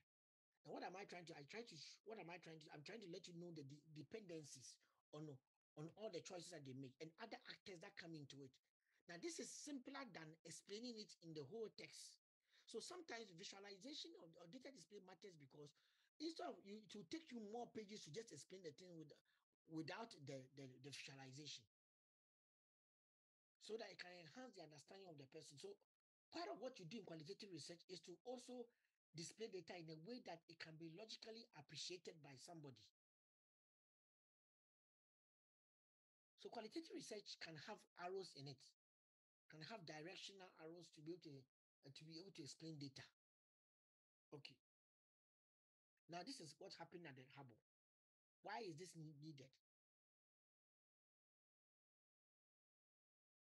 Why did I have to go to the Hubble and get us some pictures to this is not the actual pictures from the guy's work, but from my thesis, but this is just illustrative. The one from my thesis, there's some clause on it, so I can't put it out here, but this is just illustrative. Why do you think I had to show this in? Because I've talked about clearing of kites as one of the steps, so I want to show, and it also shows that I was there. You see, one problem that I have, do you know that somebody's thesis was queried because when the examiner marked, he checked the whole acknowledgement. He didn't see even one statement to the people he collected data from. So he wrote that. So did you collect the data on yourself? Did you collect the data on that generate all the data alone? That's what he wrote. Even though the work itself, he said that there's no credibility of your work because we can't even see the respondents being tagged or mentioned in any form in your acknowledgement, that saying thank you, appreciating them for giving you access to their company. What you have written an interesting thesis. I never knew that even examiners read acknowledgement. Then sometimes to able to illustrate that you as a qualitative researcher was immersed in the work, to show that you are there to and there are certain observations that you make. From here, you can do what observations can you make concerning type of cars that come to Ghana from these two pictures? Joseph, yeah. Joseph. Home use cars. Home use cars and what? Even home use cars are categories, so you are still not answered. Salvage cars. No, salvage cars and non-salvage cars. That's it. Salvage cars and look at the clearing the GRA, is that the customs officer even examine the salvage car? Yes. Good. So all of this can enhance understanding. So if you have a supervisor who tells you your pictures are not needed, your PhD, my PhD has pictures in it. It will be surprise to me because I was telling you this is what we do in qualitative research. But anyway, everybody was trained differently. So, but before anything can happen, it has to have the right data. So when we go back to your questionnaire, can we see instances that in your breakdown of your questionnaire, you even had respondents that can actually generate this data? This is one of the things I was trying to point to you, that if you don't get it right in the questionnaire, you get it wrong in the data in the analysis, or you don't get the data for the analysis. So look at my questionnaire. I had internal data I'm collecting from the company, IT administrator, IT staff members, business and marketing managers, production managers, directors, and other staff. Then external material suppliers, product distributors, customers, other trading partners, competitors, IT vendors, institutional suppliers. Then what type of question am I asking for the internal? Then I have my questions for the external too. So if you don't do these things, how will you be able to answer? Why do you think I have directors there? Because at the end of the day, I'm talking about firm profile. The directors can give me that information. Does it make sense to you? So if the data collection is poorly structured and done, the analysis will also be poorly done. Don't just collect data, understand what you intend to do with the data. Okay, so background to the phenomenon, the second part, interviews and focus group discussion, documented reports and stuff. So that brought me some direction of kind of outline I wanted to use. But when I went to, the fact that you have this outline does not mean that in reality you end up using that outline. So when I went there to collect the data, I needed to rather focus on more about how the person found his first supplier online. Because I see background to e-commerce evolution. How did they start? To raise capital for his business opportunity, John traveled to UK in the last quarter of 2003 to take a temporary job. John used the opportunity to find a trading partner in Europe from whom he could purchase the used cars and import to Ghana. Through a market study in Ghana, John identified the highly patronized cars in Ghana included all of these things that I mentioned there. He therefore carried out a study of European used car retail market to identify a favorable country. So I'm telling you a rich story so that you understand that the person that didn't start selling the cars, how he arrived there. And I'm also triangulating data. Look at it. Look at what I said here. I had to identify a favorable country where highly patronized cars could be imported from, and to select a partner who could offer these cars with a maximum age limit of 10 years and a maximum mileage of 170,000 kilometers at relatively affordable prices. Importing vehicles that were more than 10 years old attracted penalties and extra taxes. And cars above the mileage of 170 km were also considered unsuitable for the poor road conditions in Ghana. This thing, I don't believe it though. I've seen some type of cars like Honda and Mercedes-Benz, and they have crossed this thing and they come and they are even more functional than others who are lower than this. I don't know whether people will agree with me with this. Anyway. Yeah, so Prof, it depends on the car. It depends on the car. Anyway, but you see, this is policy in Ghana, so what can I say? So you see, I am quoting from the Custom Excise Act. Good. And then I put it inside the work. And then I see documented data report.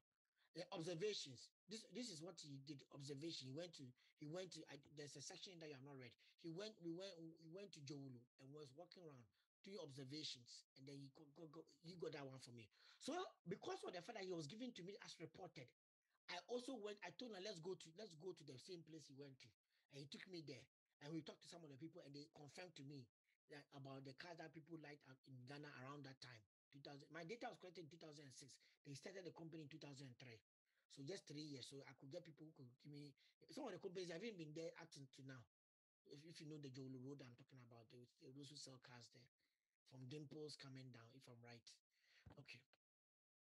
Now, the e-commerce approach, how the person developed the e-commerce and all this kind of stuff, what happened? So I also captured how capabilities were developed. What happened? What type of capabilities did he develop? I captured those ones. But all of this is another level of analysis to draw these ones out. Because in my literature, I had informational e-commerce capability. So I had to identify it in the organization. And I had a table that helps you to be able to categorize the different types of capabilities. Then I also captured information about the website that he had. So I wrote it here that in the first website was designed by John in 2004. John had basic skills in using Microsoft website package called MS Front Page. It's a very old platform before all these other ones came to develop the website. Then where he hosted the website and the website domain name. And then the statistics from the data collection from the website, where how many people visited the website, how many telephone inquiries were being made per week, how many emails were being received for a week. All of these things were documented. In fact, initially when I collected the data, I didn't capture all these specific ones. My supervisor sent me back because my supervisor asked me to send what I've collected so far. That's one thing I learned about data collection. Whilst you're collecting data, connect to the source. Connect to the source so that you are too close to data. You can't see what you have not collected. So my supervisor read it and said, no, you don't have this. You don't have this. It doesn't give credibility to what you have. So go back and collect data on the inquiries. The person said that he used email and he was receiving emails and responding to them. But how many emails was he receiving in a week concerning car purchase? How many telephone inquiries was he receiving in a week concerning car purchase? So I needed to get all of these things. So, and then I also got a snapshot of the website and I put it in there about us, view cars, and contact us. So all of this is part of artifact examination. Okay. Now, because I wanted to collect data on the website and the number of emails that were sent, I needed to create a schema for the artifact examination. So the website, what am I looking for? Interface, design, graphic design principles, multimedia, style and text, flexibility, navigation. Now, this was all these particular categories also developed from literature. I looked at somebody's work that he was analyzing somebody's website, and he used a similar type of structure or framework, and I adapted the framework from that person. Information on the website, firm information, mission statement, message from the CEO. So if you are asking how I wrote the background, these are some of the things that helped me. Financial information, employment opportunity. No, doesn't mean that all of these things were there, but this was the checklist I was looking for to collect my data. The website, the speed of the website, the email, how many email accounts, how many emails I received in a week, in a month. All of these are part of what I was collecting from the data. Then I can analyze. So if you don't have your schema for collecting data well as detailed enough, you will not collect the right data or enough data. Now, because I needed to report that I was there, I had to also show in my data presentation of the case that there were actual respondents beyond John who also were interviewed. So I have to show quotations from John and quotations from some of them. So due to skepticism of customers, John focused on using social interaction to develop personal business relationship with them. One of the customers, a resident medical doctor, comments that this one, I interviewed the person. I went to Rich Hospital and sat down with John and the person, and we interviewed the person about how he bought the first car. So this was captured. With the exception of weekends, I barely had time to visit the cyber cafe to check my emails during the week. John frequently meets up with me, used to frequently meet up with me in the hospital during the weekdays to discuss options available and my preferences. This information was then relayed to Braun. Braun is the partner or the supplier in Germany. By the weekend, I received details and pictures of my cars of interest through email. I download them and forward them to my fiancée. It tells you how people make decisions. So it means that this lady who are being interviewed could not make the decision on the car alone. It has to be made with their fiancé. So if I was doing a study on women and decision making, this would be a very good point. But that's not what my study is about. So sometimes your data can bring a lot of issues out, issues on gender, issues of other dimensions. But focus on what you are doing for your PhD. Otherwise, by the time you realize, you end up doing a gender PhD than doing your PhD. So, or if your gender is more interesting, go and change your whole PhD to a gender study, then you're okay. By the time I met John the following week, I will have my questions and decision on the pitches. Now look at the analysis of the quotation. So within the case study, which is so analyze the case. Though this was relatively time consuming or sustainable for a large number of customers, Don explains that this is a follow-up question that if you are interviewing everybody, if you are meeting everybody, when will you finish? But he said that it was necessary because he was now building his clientele. So Ghana, you have to meet face to face, building his clientele, and the internet and telephone conversation were relatively not enough to do business with the Ghanaian culture. So how culture constrains e-commerce business is what I found. In his words, there needed to be a face behind the firm whom they could interact, especially when money is involved. Am I lying? It's not true. Now, hence, social interaction, the first code, the first theme. I'm not jumping to thematic analysis, but I'm telling you that the first theme, social interaction and networks are more likely to influence online transactions in cultures with low degree of individualism, like Ghana, Badge and Leonard, 2004. Now, this is what we call signal that show a link between data and literature. You occasionally have to do, this is how your analysis is going to start in the actual analysis part. But when you are presenting a case that you need to signal some of the things. My supervisor is talking about, it's actually in the literature called memoing signals to show that you are linking. This is what we call confirmatory memory. You are confirming what this is, the data is confirming what has been written in literature already. So you signal so that when you get to your analysis and discussion and you are bringing everything together, people can see that you are drawing from the case. So you signal. So this is another technique you are seeing here, memoing as a technique. Okay. So what have we seen today?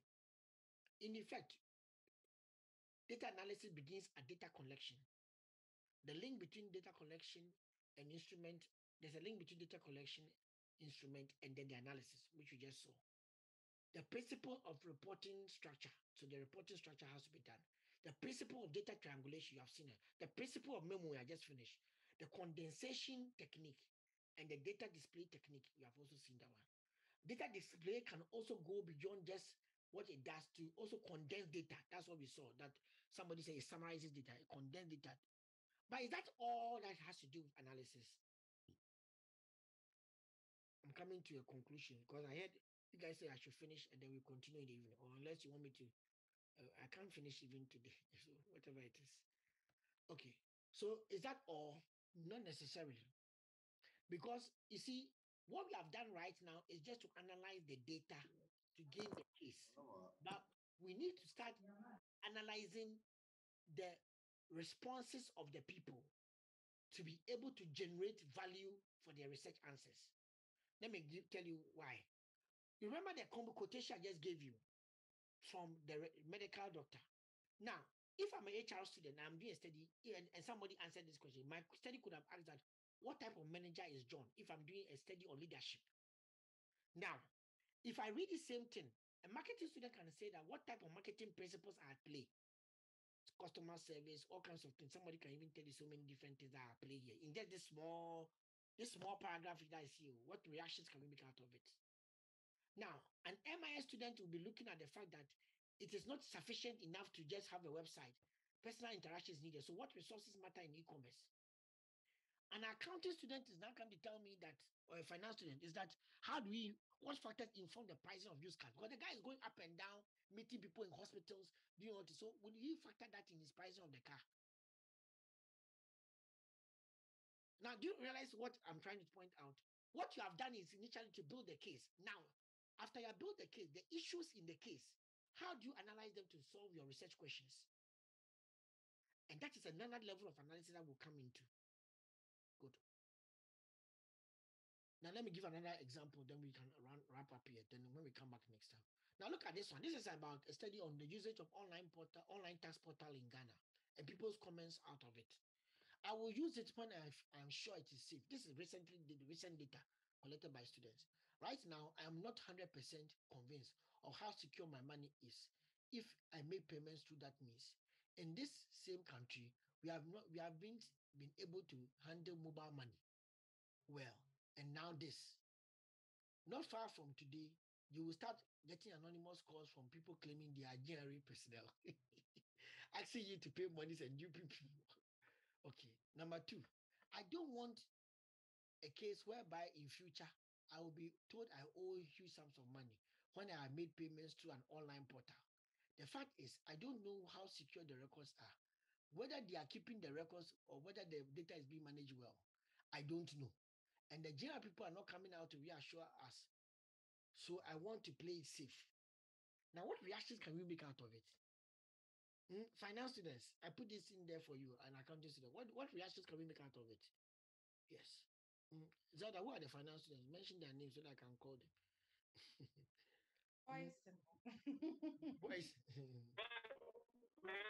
Please, there is confidence or trust issue here. Okay.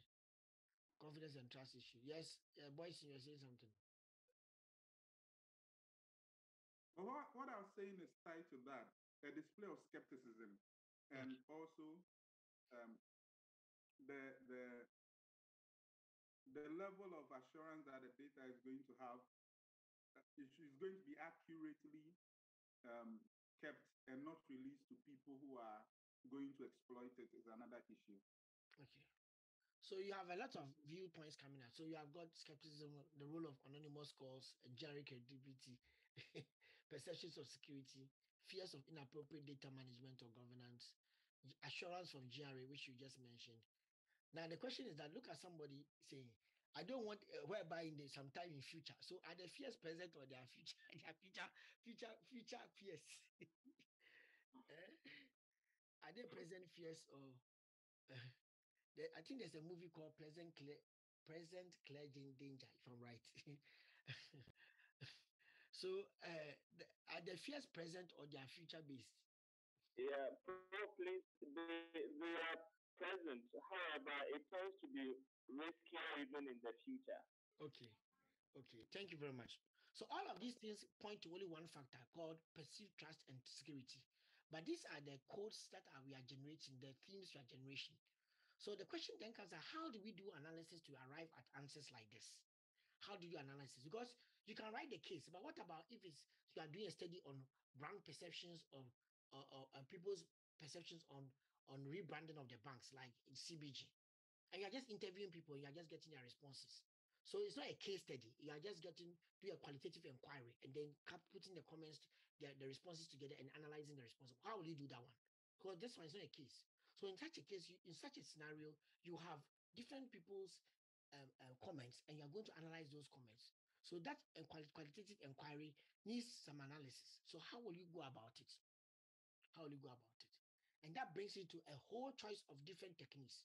So all I taught you today was to just mention certain things. Now I'm going to teach you the techniques when we come back later, where I'll take you through the different techniques. There's the fundamental and foundational techniques, like categorizing, sampling the responses randomly or purposively, choosing, coding out of the responses, and then displaying the data, which is also it right now.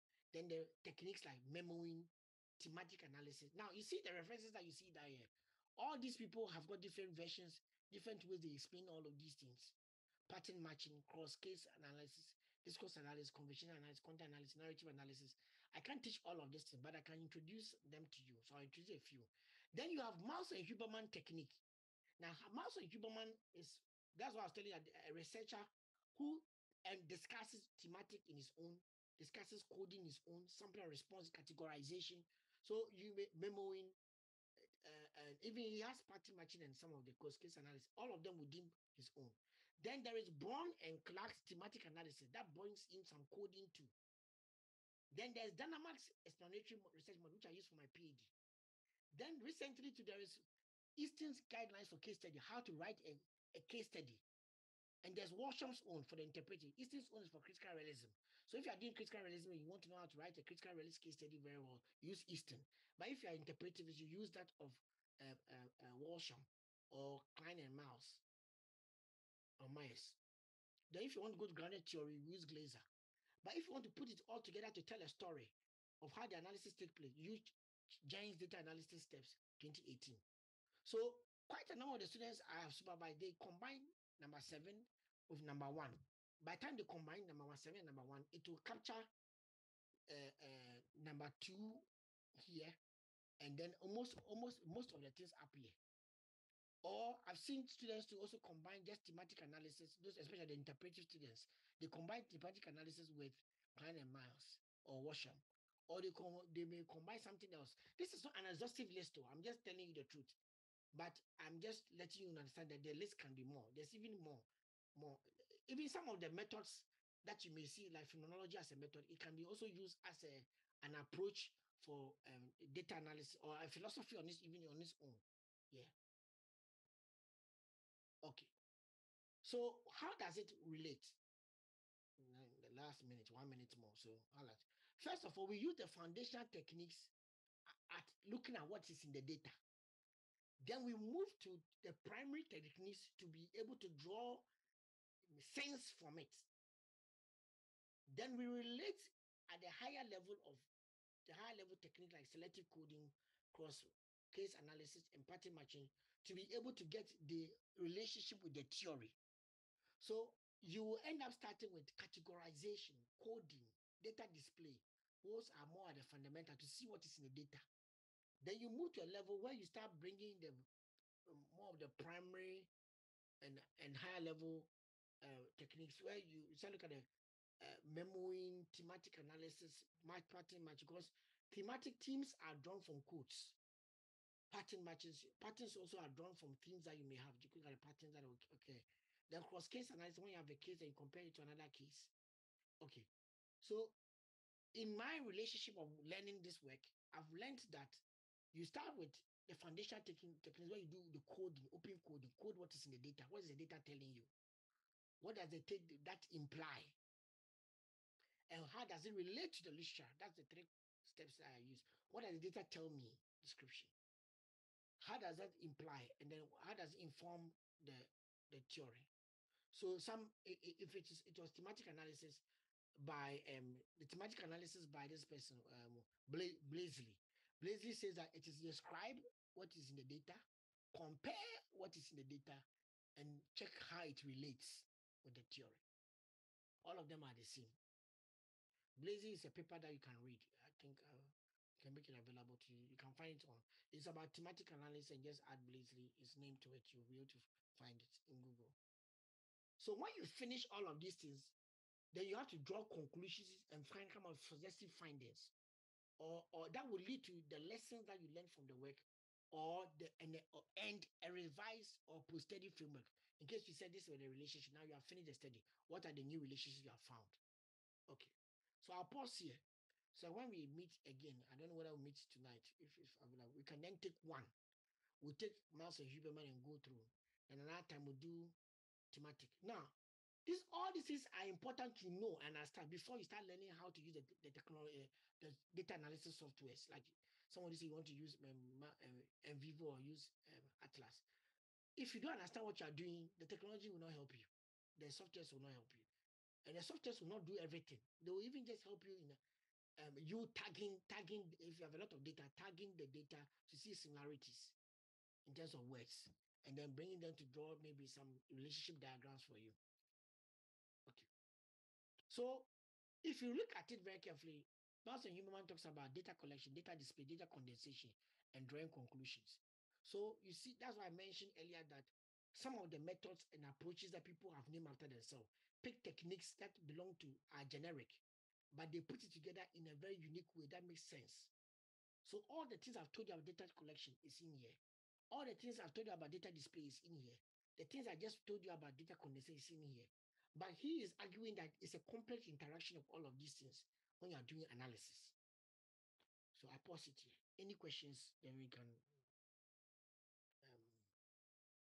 I can hand over. Then maybe meet you at 6. Anybody at all?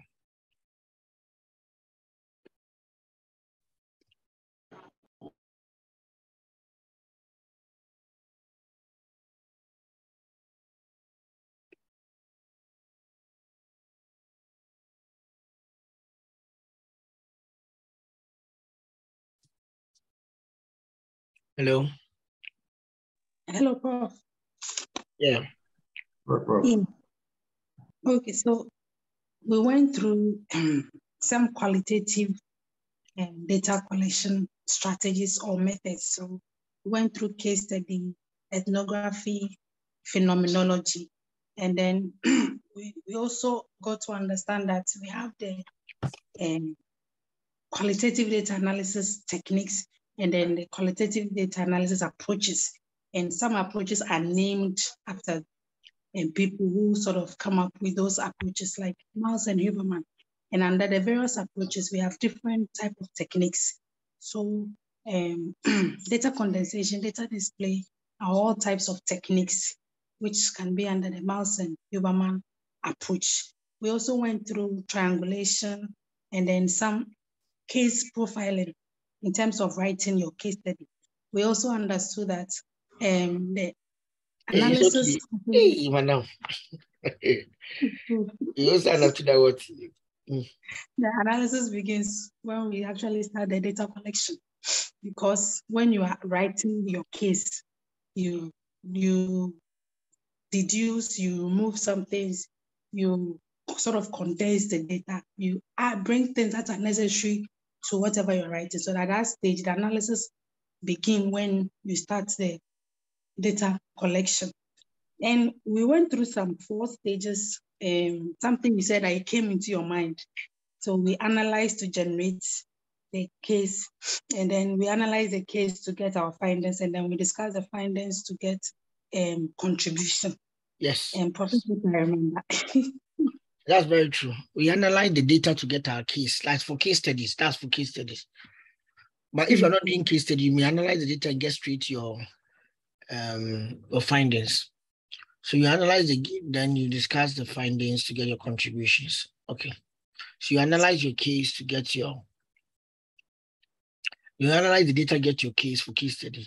And you analyze the case to get your findings, and you analyze the findings to get your contributions. Yeah, that's very, very true.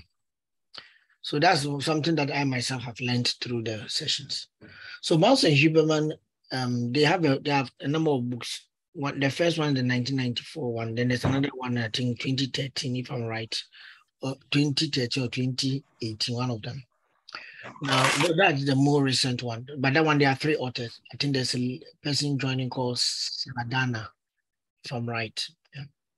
Now, whichever one you are using, the very first one, Mouse and Huberman did, they had data reduction, data display, and conclusion, and drawing and verify conclusion. They didn't have data collection as parts. So in the more recent one, data collection, data condensation, data display, and then drawing and verifying conclusions. So keep that one in mind. Number 2. Now, when we talk about data condensation, so I may have jumped something. Hold on, I'm coming.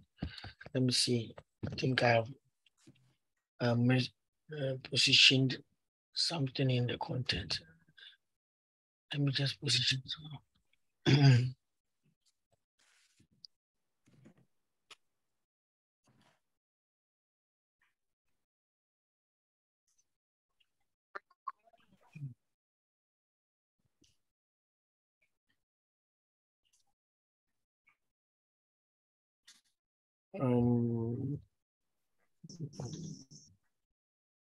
Okay.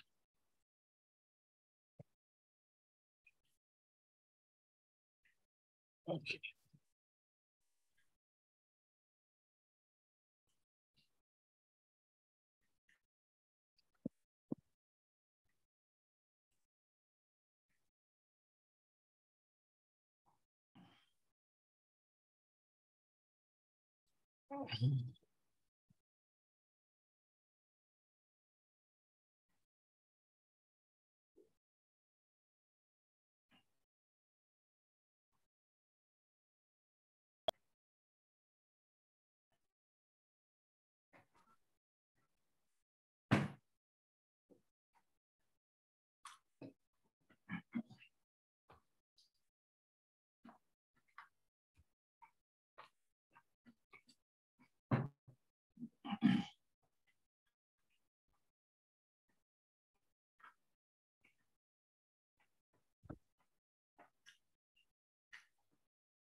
Okay, so I've gotten it. I think I positioned it in the wrong place.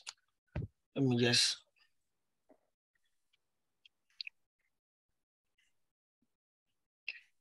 Okay, forgive me.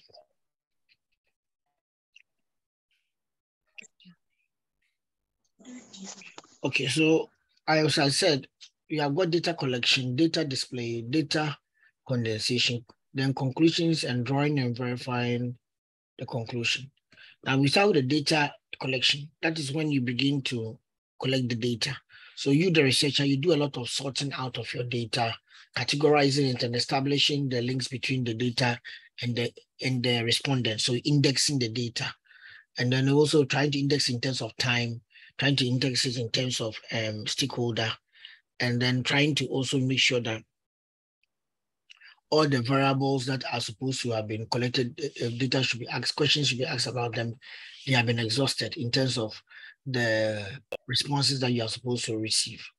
So at the data collection phase, you are trying to make sure that you collect all the relevant data. By doing that, remember we mentioned that apart from the primary and the secondary data, you are also doing field notes. So notes can be done on the margins of the questionnaires or research notebooks and diaries. For those ones are better, the notebooks and diaries. And that as soon as you start finding things that are interesting or confirming something that you know in the literature, you may want to take note of it. So what you are doing is identification and summarizing the data that you have in formats that when you come back to, you can make relevant and meaningful links to it. Okay. So you take notes, you read what you have done, you sort out and categorize the data in terms of relevance to its different respondents and contacts. So sometimes some people say you should have a contact matrix, and I don't think some of you have seen some before. So I don't know whether you want me to show you one. Do you want me to show you one? Yes, Prof. Are you sure? Okay, let me try my best and show you kind of a contact matrix. Okay, so usually that one tells you everybody that is involved, and for a very good study, it's important that you develop one. So this is how one may look like. This is more of something like that in my PhD. So the list of firms, both the pilot and your main study. Okay, so you have the main study firms. You did 26 interviews, 20 follow-ups. How are these spread? 18 for the car company, Casapreco 13, Lisden Fabrics and Garment, which is just month here, 15. And who are you talking to? These are the people you are talking to. Now, in terms of establishing the context, remember we said we have setting and context, 28 interviews for the context alone, 22 done in the pilot study. So pilot study is relevant. Don't think that you may not use the data and you collect it. And then 6 done in the main study. And you go to, where are the firms that you want to do all this 2022? Who are you talking to? So these are the firms that you were using for your contact. Some of them, you contacted them, they just give you just a referral. Others are also able to spend maybe 2 minutes or 3 minutes with you. I remember some of them spending just 5 minutes with me. And that's just gave me some good background.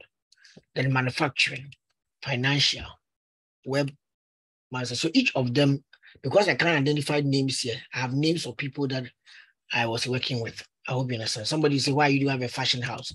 You have seen Lisden Fabrics and Garments here. So by all means, I've been talking to people in the fashion industry. Inca Accessories is fashion. Bizotic is fashion. You end up getting invited to even events because of the fact that some of these things, the people get to know you, and you are the only maybe supposedly academic around. So they start shopping you around to show that they have also got credibility. So if they're doing any event, they will call you to come and sit there. And you mentioned you're for University of Ghana. Okay, that was for University of Manchester. So I'll come and sit down for University of Manchester. Okay. So you can get some small flexing to do. And then the IT supermarkets, then the universities of Ghana, then the government agency, Registrar General, Ministry of Communication, National Communication Authority. And you see even the Ministry of Communication, the NCA, I've told you that I interviewed the press representatives. I'm even being more specific without even writing their names. I talked to the press executives. And then I remember individuals who are also good in the area, in their capacity. I went to visit the banker consultant, business executive, Cyrus. This guy really helped me very, very much. He's an account in the US. He helped me a lot. I owe him a lot of help for my PhD. And then director of Institute of African Studies, director of stakeholder housing. The man has passed away. This is interesting. Graduate surveyor, ABP consult. And then manager, AB clearing agency. Hey, I think I remember these people. And then the Mondex, that time they were trying to work on the GCB card. Fidelity Bank, Barclays Bank, Kofi, this Amal Bank. It is now called BOA. Then TL Pipes, I think that was the one who has been doing the adverts. It be cable metal way they carry or something, tropical cable, I think so. Tropical cable. And then Nestle Ghana, yes.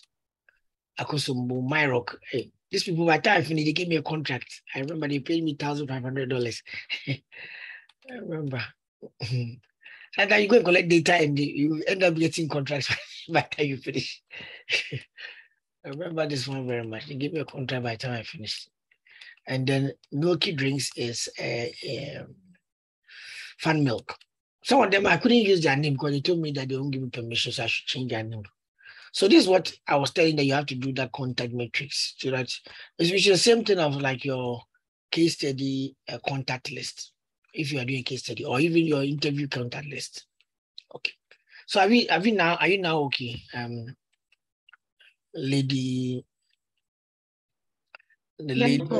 yeah, the ladies were asking that I should do this. Okay. We are good about it's good now. Okay, so now I can continue. Good. So you don't have any question about it. So don't ask me that did I interview everybody? Yes, but it was spread over two different interview periods. The pilot study was done in April 2006, and then for about 3 weeks, and then the main study was done in October, November 2006. So I give some time, and it helps you to also reflect on the data and come back to the literature, then go back to the field. But it's all about your access. Sometimes by the time you go back, there's phenomenon of change because some of the organizations were no longer accessible to me by the time I went back again. Okay. So data collection, that is it. So you have a data matrix like this, contact matrix can help you to be able to know who matters for whichever issue you want to try and interview. Now, when it comes to the condensation, which used to be called reduction, I think reduction, the reason why they change is that the reduction tends to connote that you are reducing. So it's something like you're leaving, let's say one of the things are leaving, you are throwing out some of the data. But because qualitative data, we don't strip the data from the context.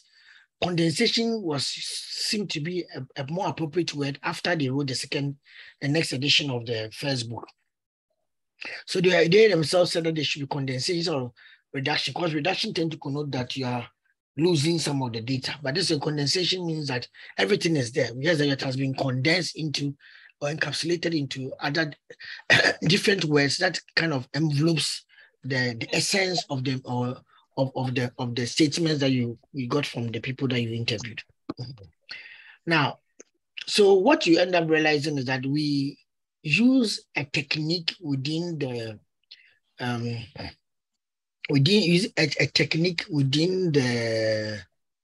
mouse and Huberman to be able to get the condensation done. One technique that we do is coding, and another one is the memoing. So we begin by editing and segmenting and summarizing the data to know who and who are spoken and try to index the data. After that, we try to code, and code means they are adding labels to the meaning of the data. And when you hear the labels have a link with the literature, then you start calling it memoing. Okay. So in that case, you try to identify themes, clusters, and patterns. Remember, there's something called pattern matching, and there's also called thematic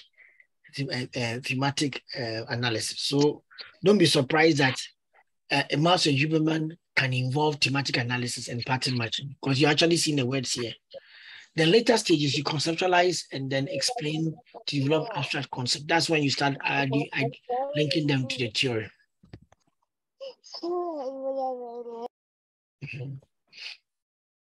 Now, you need to reduce data without losing key information. So we rather condense the data instead of reducing it. Rather condense the data. Now, the first order codes are the first thing we see what is in the data. The second level, what does it imply? The third one, how does it relate with the literature and the theory? So remember that. What is in the data? First level. Second level, what does it imply? Third level, how does it relate with the literature? Always that's a cycle that we use. Okay. So let's get into the coding process. Coding, what does it mean? Coding means that you are a code is a tag or a label, a name. A name tag that is actually applied to pieces of data which are represented by people's expressions and codes, and then contributions and responses that they give to you on the field.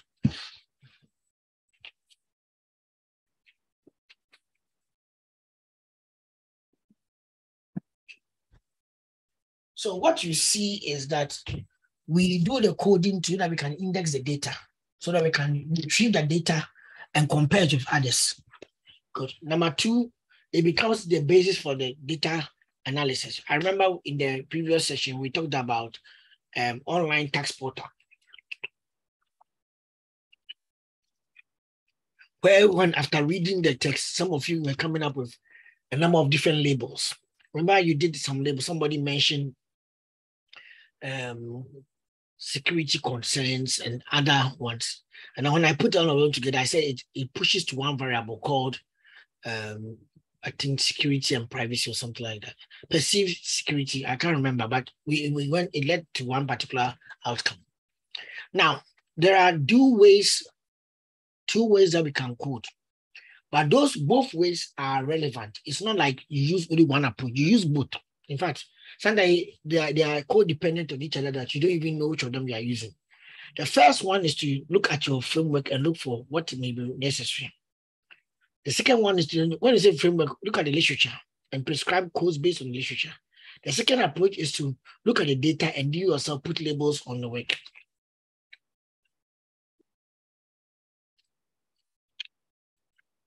Now, when you do that, now the new labels can then be pulled together to form themes. And then when they form themes, you can be able to see whether they keep on occurring so that patterns can be established. A pattern of occurrence can be established. Okay. So there are different types of codes. Now, when you take Glaser and Strauss, who talk about grounded theory, where we build theory from data, they have a set of steps called open coding, axial coding, and then selective coding. But these words that they use is common to many people's work that they have been putting across. For example, some authors have only two types of codes. They call it descriptive codes or topic codes, and the last one being analytical or inferential codes. So they think that descriptive codes and topic codes are the same. Then the outcome then becomes analytical or inferential. So the descriptive code is what is in the data. The topic code is about what the person is saying. Then the outcome then is the analytical code. But if you kind of because me, I'm a critical realist. Whenever I look at all the different authors, what they say, I try to bring them together to form a model so that we can all use it to understand. So when I layer it together, that's why you see me layering them together. You tend to see that at the open coding, people tend to develop more of descriptive codes. Who is the one saying? So we describe the entity and the attributes of the entity.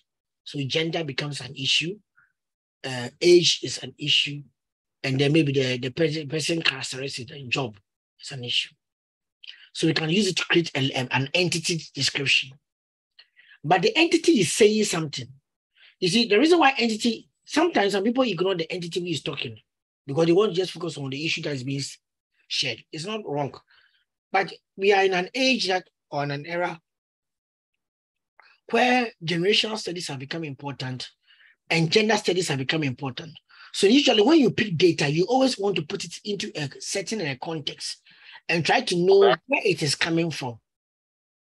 So, for example, when Zelda tells you that the class is not coming on, Zelda is talking as a female. Zelda is also talking as maybe a relatively class prefect, a class captain, or unofficially or officially class captain. And for some people, Zelda is also talking as somebody who has been in the business school, done his master's here, so tends to know the lecturers, so knowledgeable about lecturer behavior and lectures. And the last is somebody who also said, Zelda you talk to, Zelda has more access to read and prof than anybody in the class. So they'll say that yes. So they're four. So somebody his relationship with prof as his former supervisor is one. Number two, Zelda as a lady. Number three, Zelda as a class prefect. And number four, Zelda be maybe knowledgeable about. I can even add number five. All these layers describe the person. So when the person says something, the way it is taken is quite different. Now, let me just pick another person. Okay, so let me say maybe someone like Adjoa or Jewel. So Jewel to come and say the class is not coming on. So somebody starts, Jewel cried. Who did he talk to? Who told you? So they ask who told you. Oh, okay. Jewel said that I talked to Prof yesterday. Okay, then that will give them some confidence. So that means that he has done some contact with Prof. But before they could believe Jewel's data, they put certain labels on Jewel, and they couldn't see that she doesn't check for proximity to Prof. He doesn't check for former supervisor. She doesn't check for, only thing is check for maybe in class interaction. She's very engaging in class. So prof engages her in class. So maybe it is true that prof has said something to her. So all of these things, we always do it. We put labels on the way people say. That's why descriptive course is very important. Please, the people I'm using an example, I'm sorry I didn't tell you, but this is just an example. Don't take it fair. It ends here.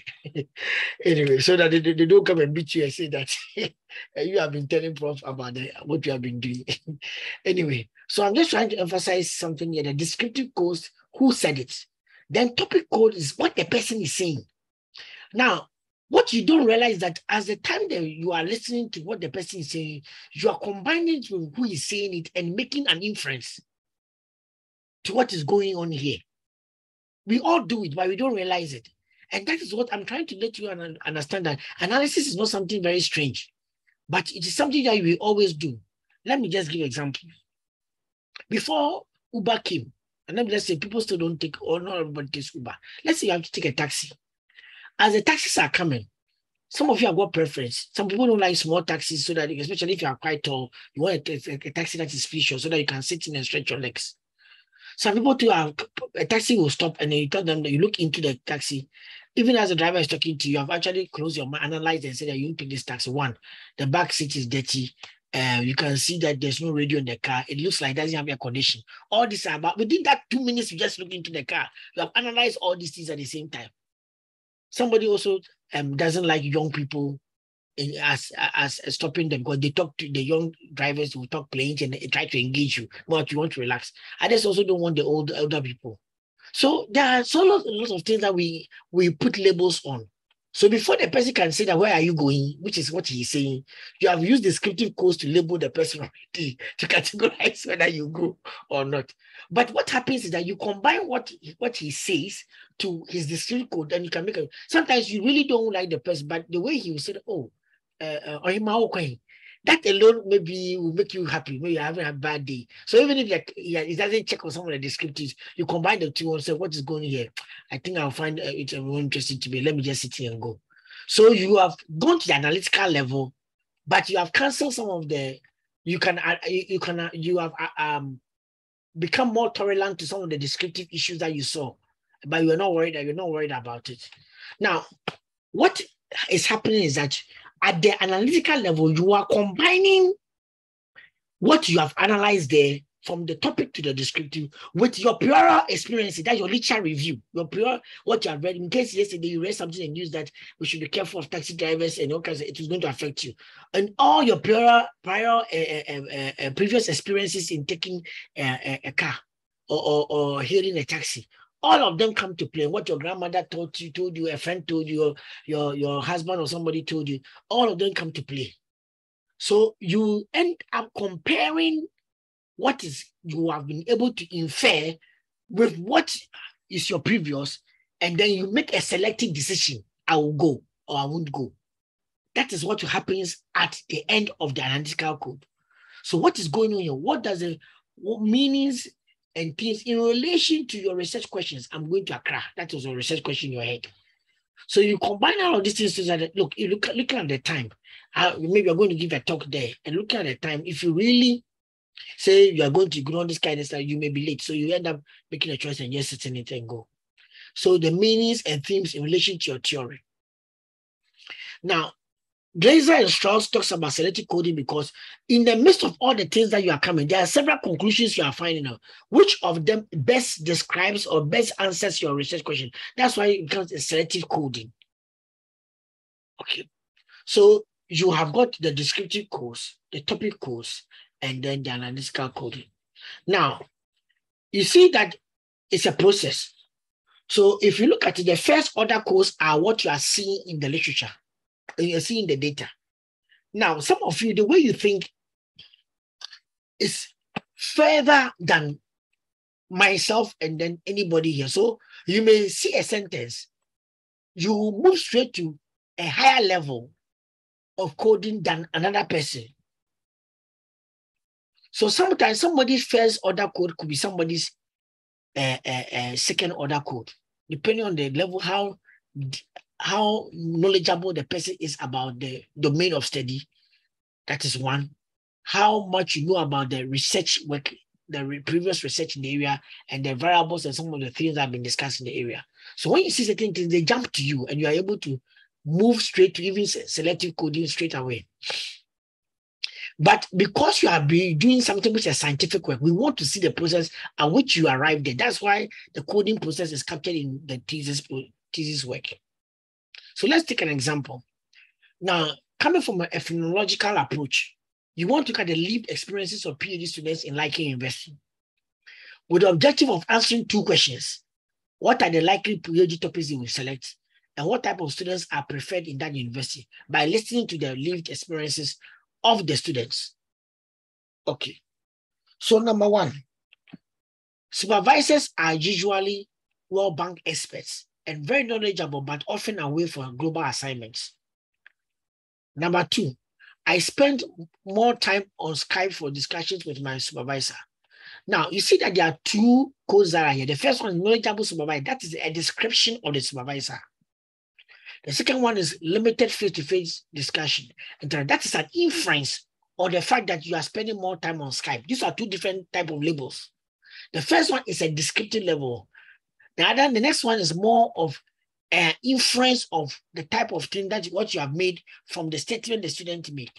Put across. Now, for you to develop good codes, the code should have three characteristics. All codes should be valid. That means that a code should focus on accurately reflect what is being researched. You don't try to put a label that doesn't really capture what is just being said there. You are not trying to, don't put other information to encode it in a label. If it is not in the person's statement, don't add it to it. Do you understand what I'm trying to say? Yes, Prof. Codes should also be mutually exclusive. That means that they should stand on their own at the beginning, especially at the first order level, so that they describe the phenomenon as is and not try to describe the other phenomenon at the same time. That one will come when you start doing axial codes, when you are combining them. Then exhaustive code, that all the relevant data, when I pick the person's statement, it should be able to fit into, or part of it should fit into what I have coded it to be. Now, these three characteristics are very difficult to adhere to. So it comes out of practice. So I can't just tell everybody that within 24 hours, you can know all these things, mutually exclusive, valid, and exhaustive. Sometimes you realize that even in our own coding, something I call something, you may call it different. Okay. So recently, there was a viva from a number of my students, one of them being Edward NT. If you realize Edward was presenting, he put a quote there and show you what the inference he made out of it. The quote there, he put the inference. So that to just show you that he went through a coding process in his work. Now, partly, so that these ones are descriptive codes or describing the knowledgeable professors. Okay. Now let's take it one by one. So the first person who talked, the first statement, supervisors are World Bank experts and very knowledgeable, but often away for global assignments. So two things can be said here. Knowledgeable supervisors and global orientation. That means that the supervisors have a global orientation. That can be inferred from that. The next one, I spent more time. Now listen, the first statement is about supervisors. The second statement is about students. That's another thing that you should also take into consideration. What is the person? That's why topic codes are very important. The topic code here is that the entity is a descriptive codes, and topic codes are very important. Here, the first one, the description is on the entity called supervisor. The second one, the description is coming from an entity called student, but it's about the activity of the student.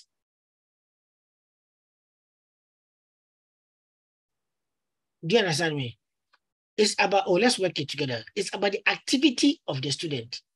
I spent more time. So you, the student, the I there is for the student. The other one was about the supervisors. Okay. Does it make sense? Yes, Prof. Okay. So you have got global literates and computer literate, and then limited face-to-face interaction. Now, when I put these two together, I'm talking about student attributes for my question 2. And the first one is about PhD topics. So expect grand challenges and think global. And then the other one is about the fact that every student who is going to do a PhD program in Lincoln University should remember that it's a technoculture environment. You have to computer literate. And then you have to prepare to work on your own, individualistic. Now, what kind of conclusion can I make out of it in terms of my research question? Now, the research question was two. What are the nature of TBHE topics and the type of students preferred? Now, the nature of PhD, I can conclude that this program is a technoculture program where students are challenged to address global issues. That is one conclusion I can make out of this. Number two, students who come to this program should need to be individualistic and proactive. Right? But one thing I've not done is that I've not added the technoculture, proactive, and maybe and then should be tech savvy. Maybe I should have added that one, tech savvy, to capture everything there. Or that one is even captured here, a technoculture program where students are challenged to be address global issues. Now, this, I'm not saying this is a perfect coding, but I'm just trying to just show you what could be the reality here. Okay, any question?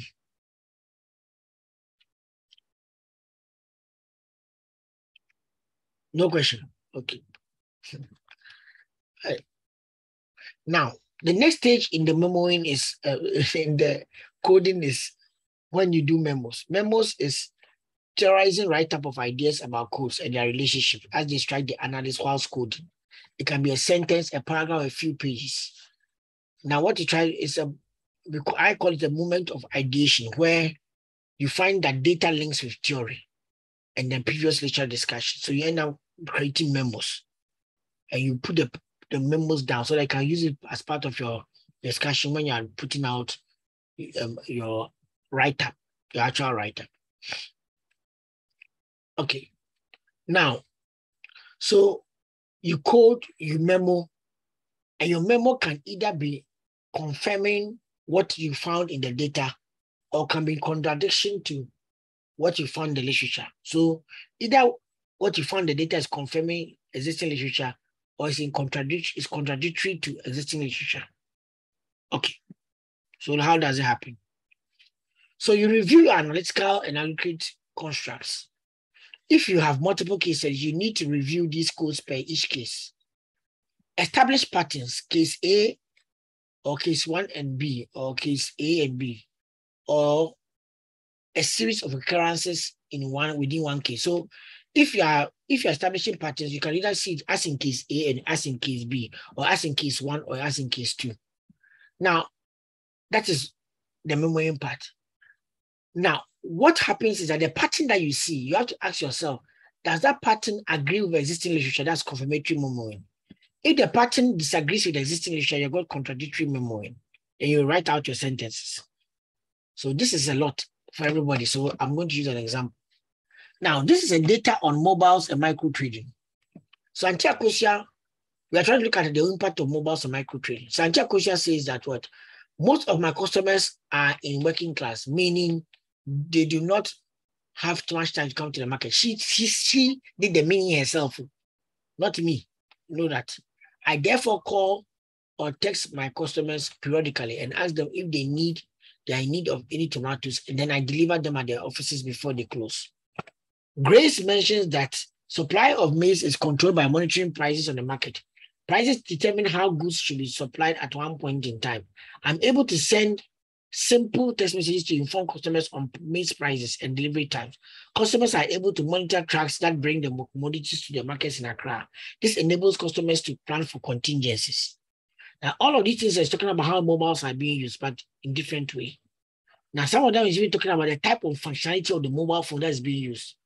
For example, voice calls, and then text messages. We can see that one. Then we have seen scheduling or scheduling of deliveries. That one too has been seen here. So in case 1, scheduling times to supply tomatoes to customers is one thing that we saw there. The question we are trying to answer: what benefits do traders get from using mobiles and micro trading? Question 2, in case 1, the technology that is being used is the calendar, the voice call, and text on the mobile. So I told you what the person intention of usage is, and then what aspect of the mobile phone is allowing that to happen. The second one, case 2, monitoring of delivering times and then planning of contingencies. And I said the use of text messages for case 2.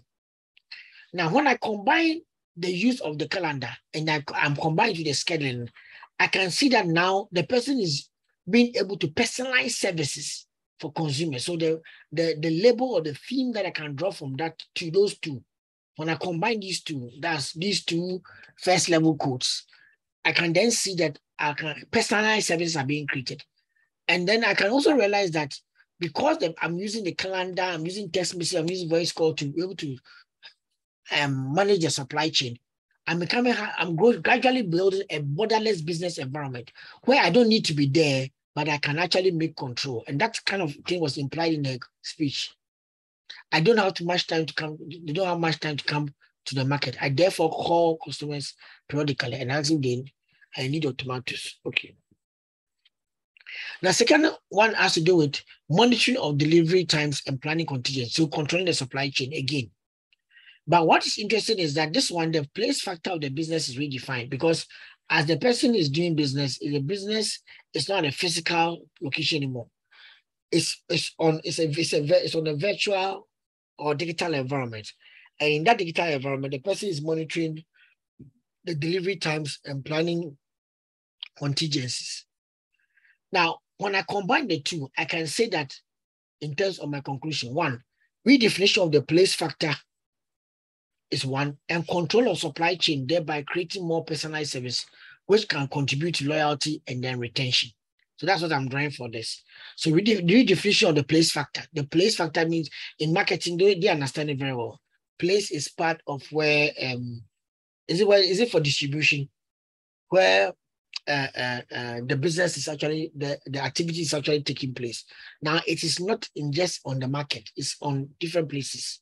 It's in the digital environment. That means that the place now become fluid, because even the location of the produce being the northern region is not the case, an issue anymore. That one is also being on the internet or on the phone. The person can then talk to the farmer. Even farmer can take pictures of the tomatoes. He can look at it and then make a choice that you want that tomatoes to be sent to Accra.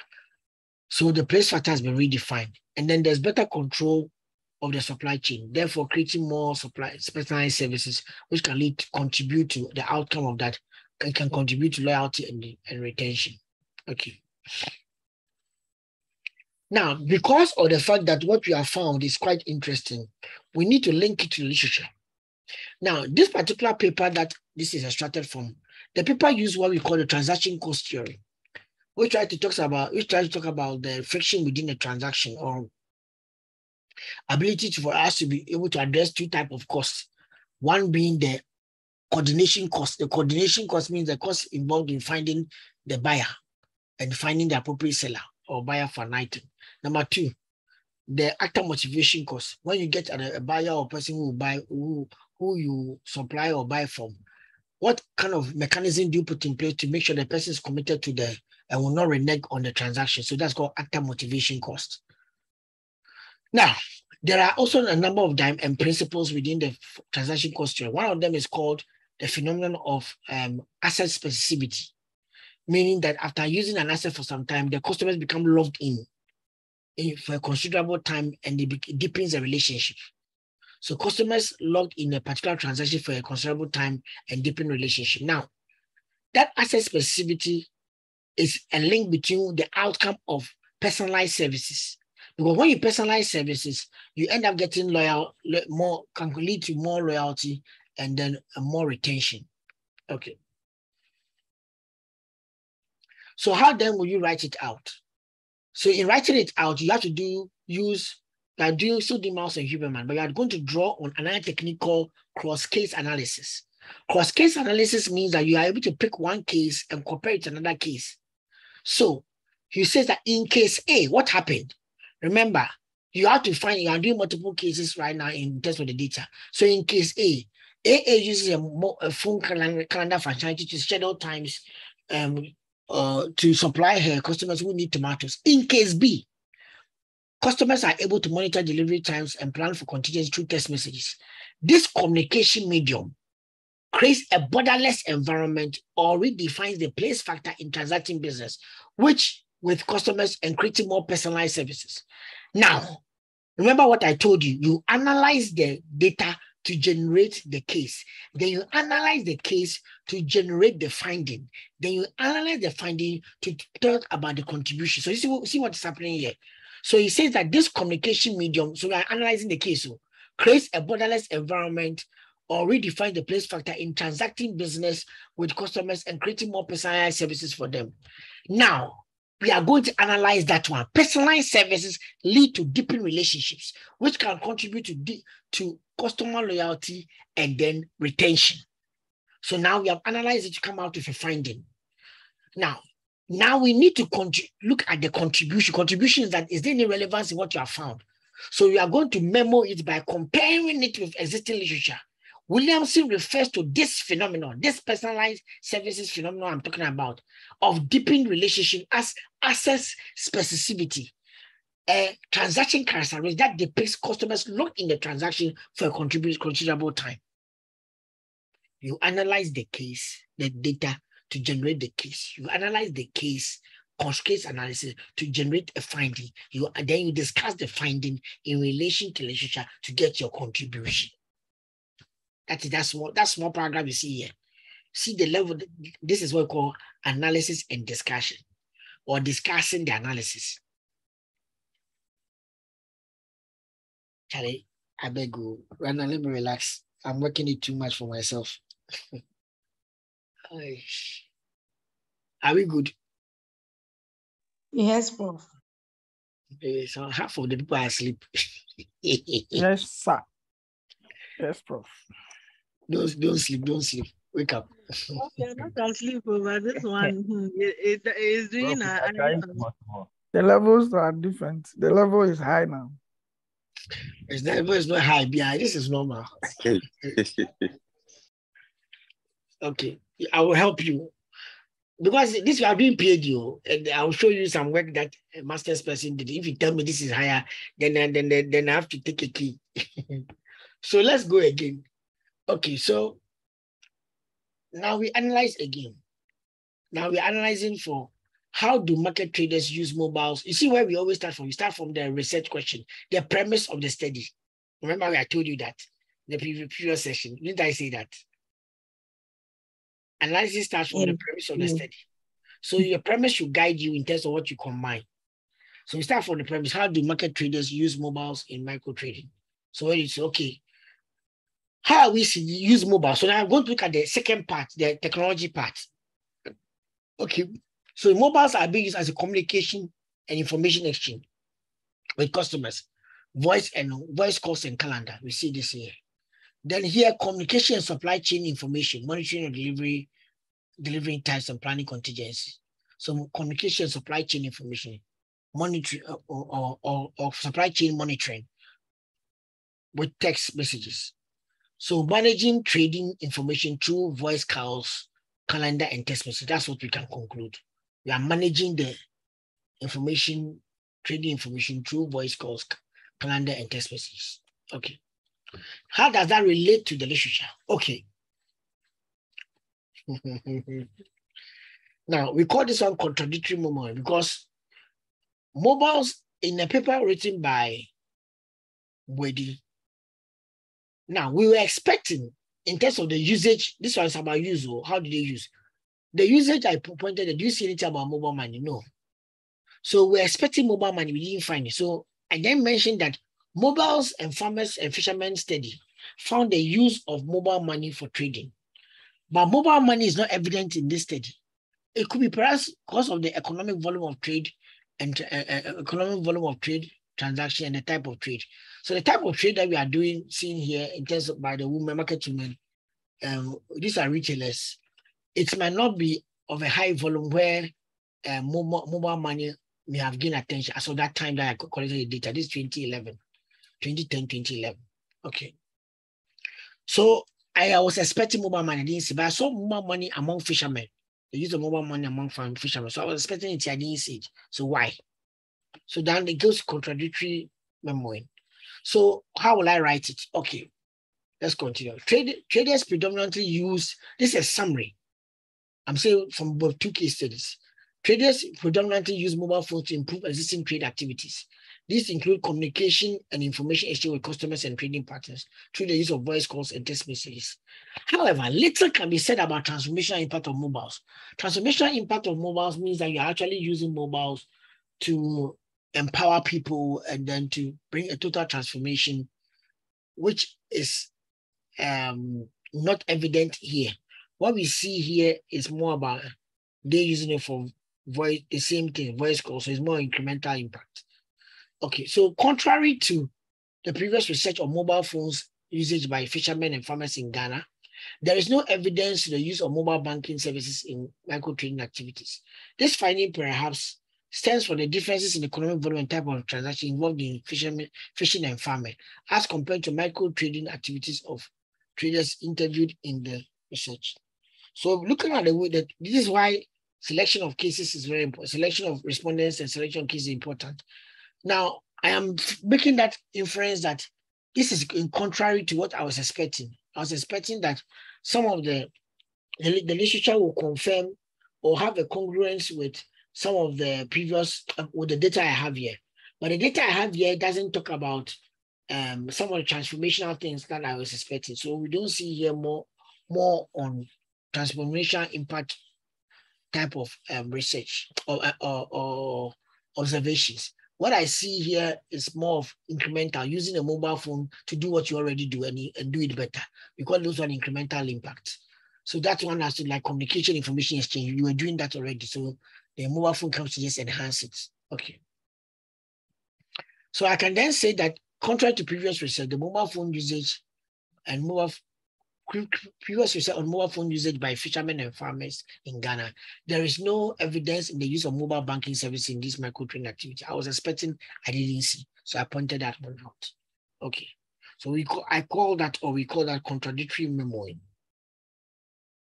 Now, sometimes to be able to help us and appreciate what is embedded in the write-up of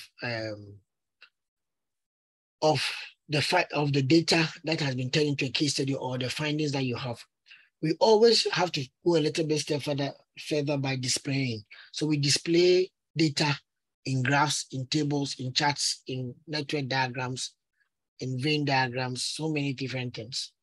Okay. Now, when we do that continuously, it helps us to be able to build a rich picture of what we want to be able, the information we want to communicate. Okay, and somehow this same visualization can become the basis for feature analysis, or a basis for us to do more discussions concerning the findings that we have. So if I have a table, I can discuss more. I have a chart, I can discuss more. So I did an example earlier where I showed you a table, and some of you were able to put some inferences based on the table to me.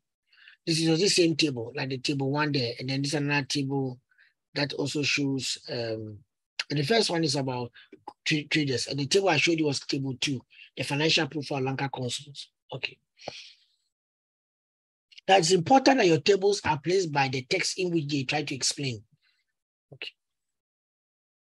And sometimes I can even go further and then display some of the discussions that we have had. So if in my research work on e-commerce, after trying to do my studies for some time, I realized that the firm that I was studying, they are historically gone through different growth stages.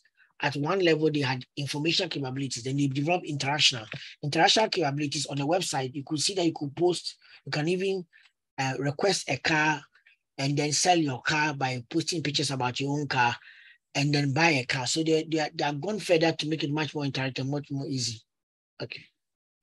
So that's why you see here that my fine automobile.com, I don't think it exists anymore, but the idea here, you can sell your car, frequently ask questions, all these are captured in here. Okay. Now, I could also show the process in which certain things happen. This one is about purchase and delivery of vehicles. So that one too was shown. Okay. Then sometimes it's good to depict some of the information on a map.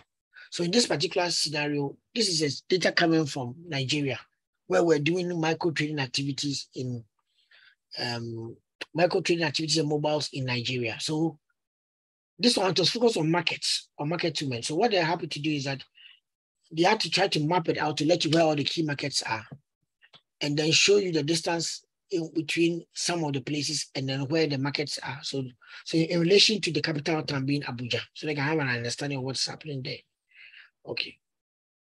Then the artifact examination, I still wanted to try to show you what an example of what tomatoes sale in Ghana looks like, or even in Nigeria, in West Africa here looks like.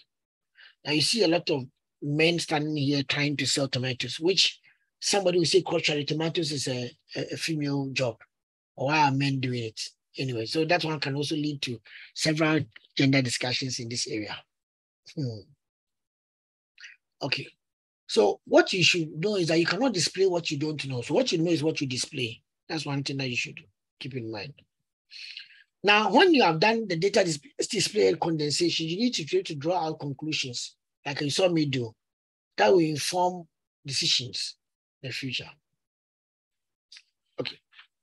So you have got 13 tactics for drawing meaning and then conclusion, 13 tactics for testing and confirming findings. This is all coming from Master Huberman. So in these 26 tactics, Master Huberman embraces so many different techniques and principles coming from a number of different qualitative research approaches.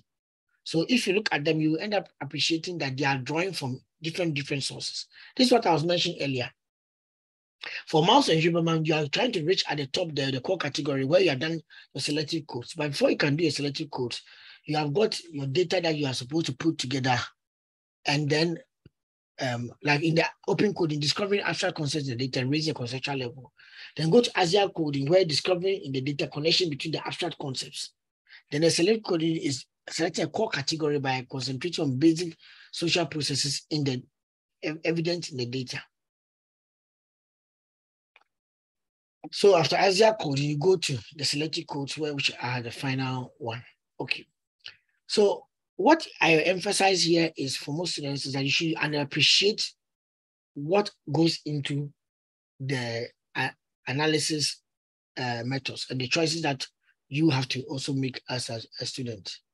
So coming back again, we had this particular case and we're analyzing. So we said that the first one, knowledgeable and orientation, leading to a PhD topic, and then computer literacy, and then limited face-to-face interaction leading to student attributes. Then we came out with an outcome. Okay. This outcome that you see here, is the conclusion that was derived out of this. So part of what we do in Mouse and Huberman is to come out with the conclusion. So I'm just showing the conclusion before I tell you how to generate them. So this one is a technoculture program where students are challenged to address global issues. Okay. Then there's another statement. Okay. Now for the mobiles and micro trading, we came up with these type of conclusions or findings from the work.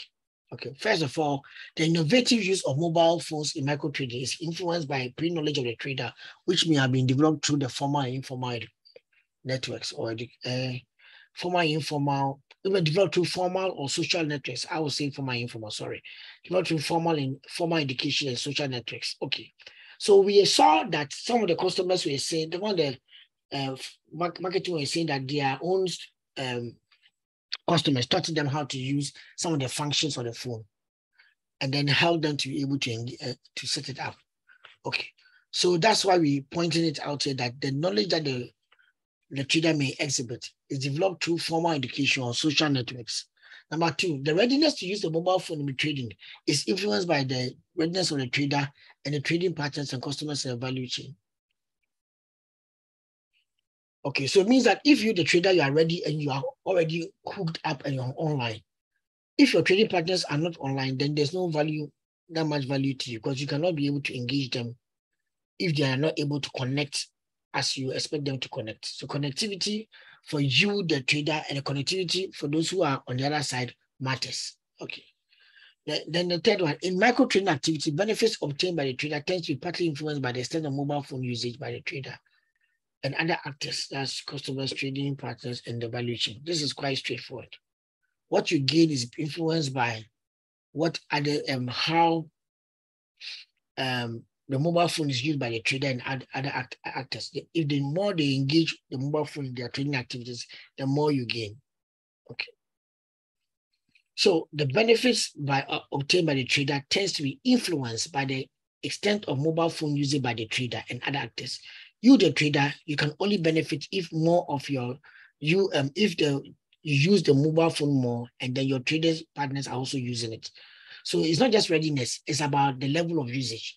If all you do is just voice call, you benefit from just the immediacy and the intimacy of communication. But if you added social media, you can actually be able to even trade, because you can take picture, you can discuss on like WhatsApp, you can discuss it and make a choice. You can even take pictures of certain things going on, so they can look at it and then be informed to be able to make a choice, either your trading partner or you yourself or other partners that are in the value chain. So don't just have the phone. The benefits is multiplied if the phone is engaged in the actual activity that we expect it to be engaged in. Okay. Now, this is the conclusions we drew, and we used to write the paper. So this was straightforward. Now, how do you write this conclusion? Because it doesn't just show up. Writing the conclusion means that you, the researcher, you should have been able to identify certain patterns in the data, or in your not just the data, but in your labels of memos that you have created, or the labels of the labels of for the codes that you have created. So those names that you created are themes that you created from the literature is going to guide you in being able to write. One code that was generated in the literature was economic empowerment. That was also found in the field work. So he said economic empowerment is evident in the cases presented above. But when he says it's evident, you are the one telling us, so you have to illustrate to show that it is there. Argument, evidence, illustration. I mentioned that some few years ago when I was teaching something about literature review. Argument, evidence, illustration. So you argue that it's evident in both cases presented above. For example, Gray stated that I'm able to send simple text messages to inform customers on maize prices and delivery times. A also emphasized that. So what I'm doing here is cross-case analysis. Yet I didn't put in case A, case B. I've shown what Grace did, and I've also shown what AA did. Therefore, I do not need to be in the market every day. Yes, still make my money. In this respect, I'm passing judgment. I'm analyzing. The findings suggest, remember what I told you, analyze the data to generate the case, analyze the case to generate the findings. The findings suggest that the women traders have gained some economic empowerment in improved income from cost reduction, some of the themes that came out. Decision making, which we saw here. Grace, I'm able to inform customers and delivery times. Another person also mentioned something, I don't need to be at the market every day. So decision making and control in managing uncertainty in transactions with trading partners and customers. All of this is somehow what we call the transformational impact. Does the transformational impact observed is economic empowerment for the traders? These findings are suggestive of the fourth lesson or the fourth contribution. In micro trading activities, since trading is primarily about information, improving information management through mobile phones directly or indirectly enhances decision-making, control, and income generation. And by this means contributes to economic empowerment of the trader. So the economic empowerment of the trader is only realized when we are able to improve information management in the trading activity using mobile phones. So because when you're able to make information more relevant and more readily accessible through mobile phones, it will enhance the decision making and empower the people to control the value chain, the supply chain better. So that's why we are saying in micro trading activities. Now, remember, there's something here happening here, which I'll talk about later. It's about determining the limits of your generalization. We are not saying that in Ghana, you say in micro trading activities. So the study is qualitative. The phenomenon you're studying is in micro trading activities. So your conclusion is on the activities, not on the country. That's Ghana. Okay. So how do you do that? Okay. So the first one, generating the meaning. You noting patterns and themes is one thing they have to try to note. And then seeing plausibility. Is it true? Is it possible? Can it really exist? Seeing clustering, what goes with what? Which data goes with which data? Which of them can you combine together? Making metaphors, integration in diverse pieces of data and putting labels on it, the same as coding. But you use the metaphors to also help you write. Okay. Counting to see what is there. That one is also advisable. You can count to see what is there. Even sometimes you may want to count to be able to quantify something before you can use it qualitatively. Okay. So making contrast and comparisons. So, partition of variables.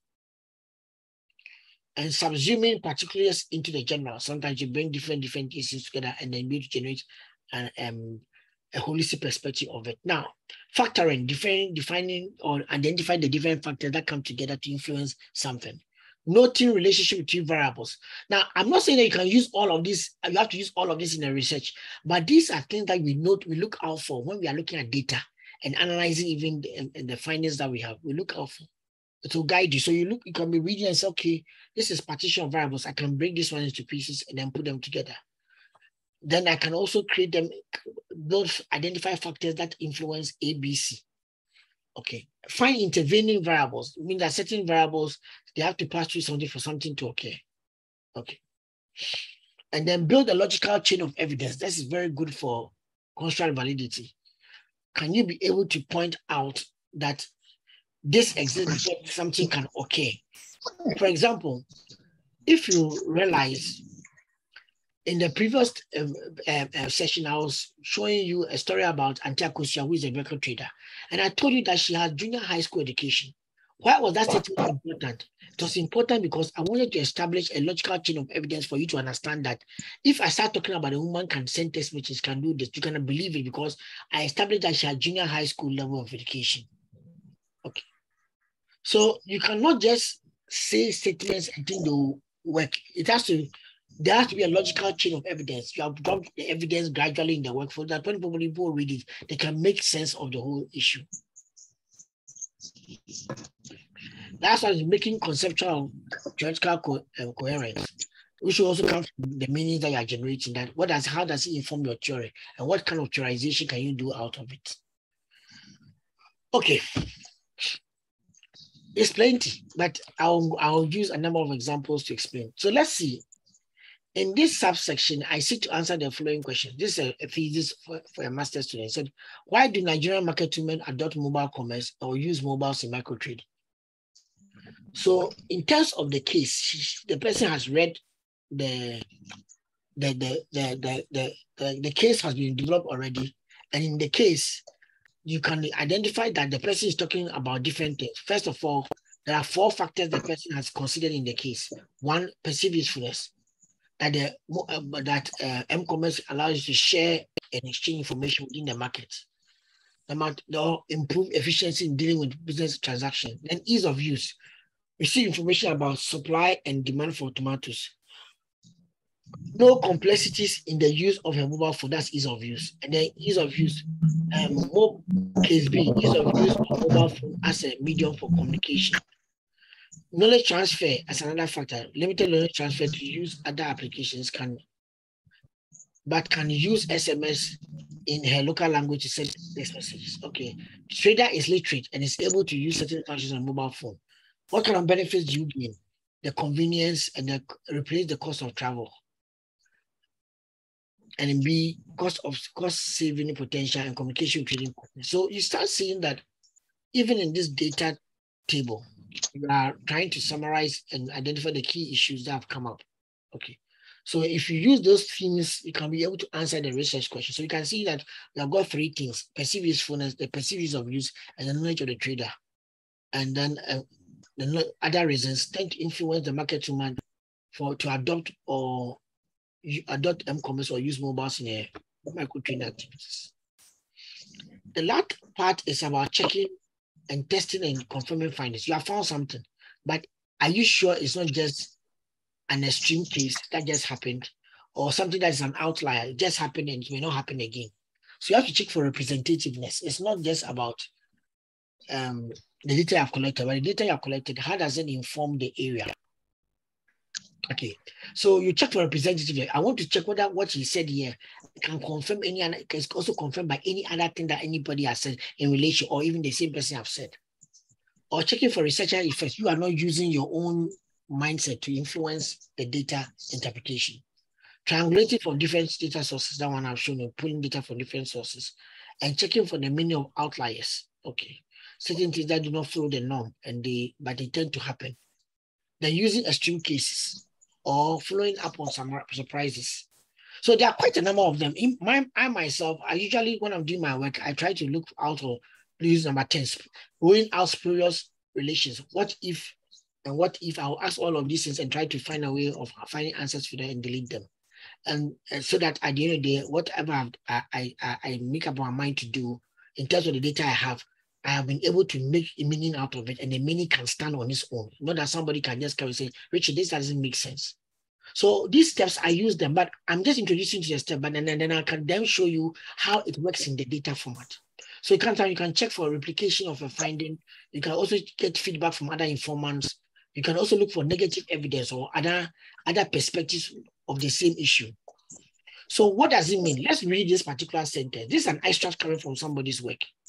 And he said that, and he's discussing something concerning benefits that people get from mobile phones use. He said, these perceived benefits include reduced cost in accessing market information and improved efficiency and coordination in business transactions. Their experiences have also motivated other traders to see the need to own at least a mobile phone, as the benefits that come with it are evident in their daily transaction. This is clearly evident in case B.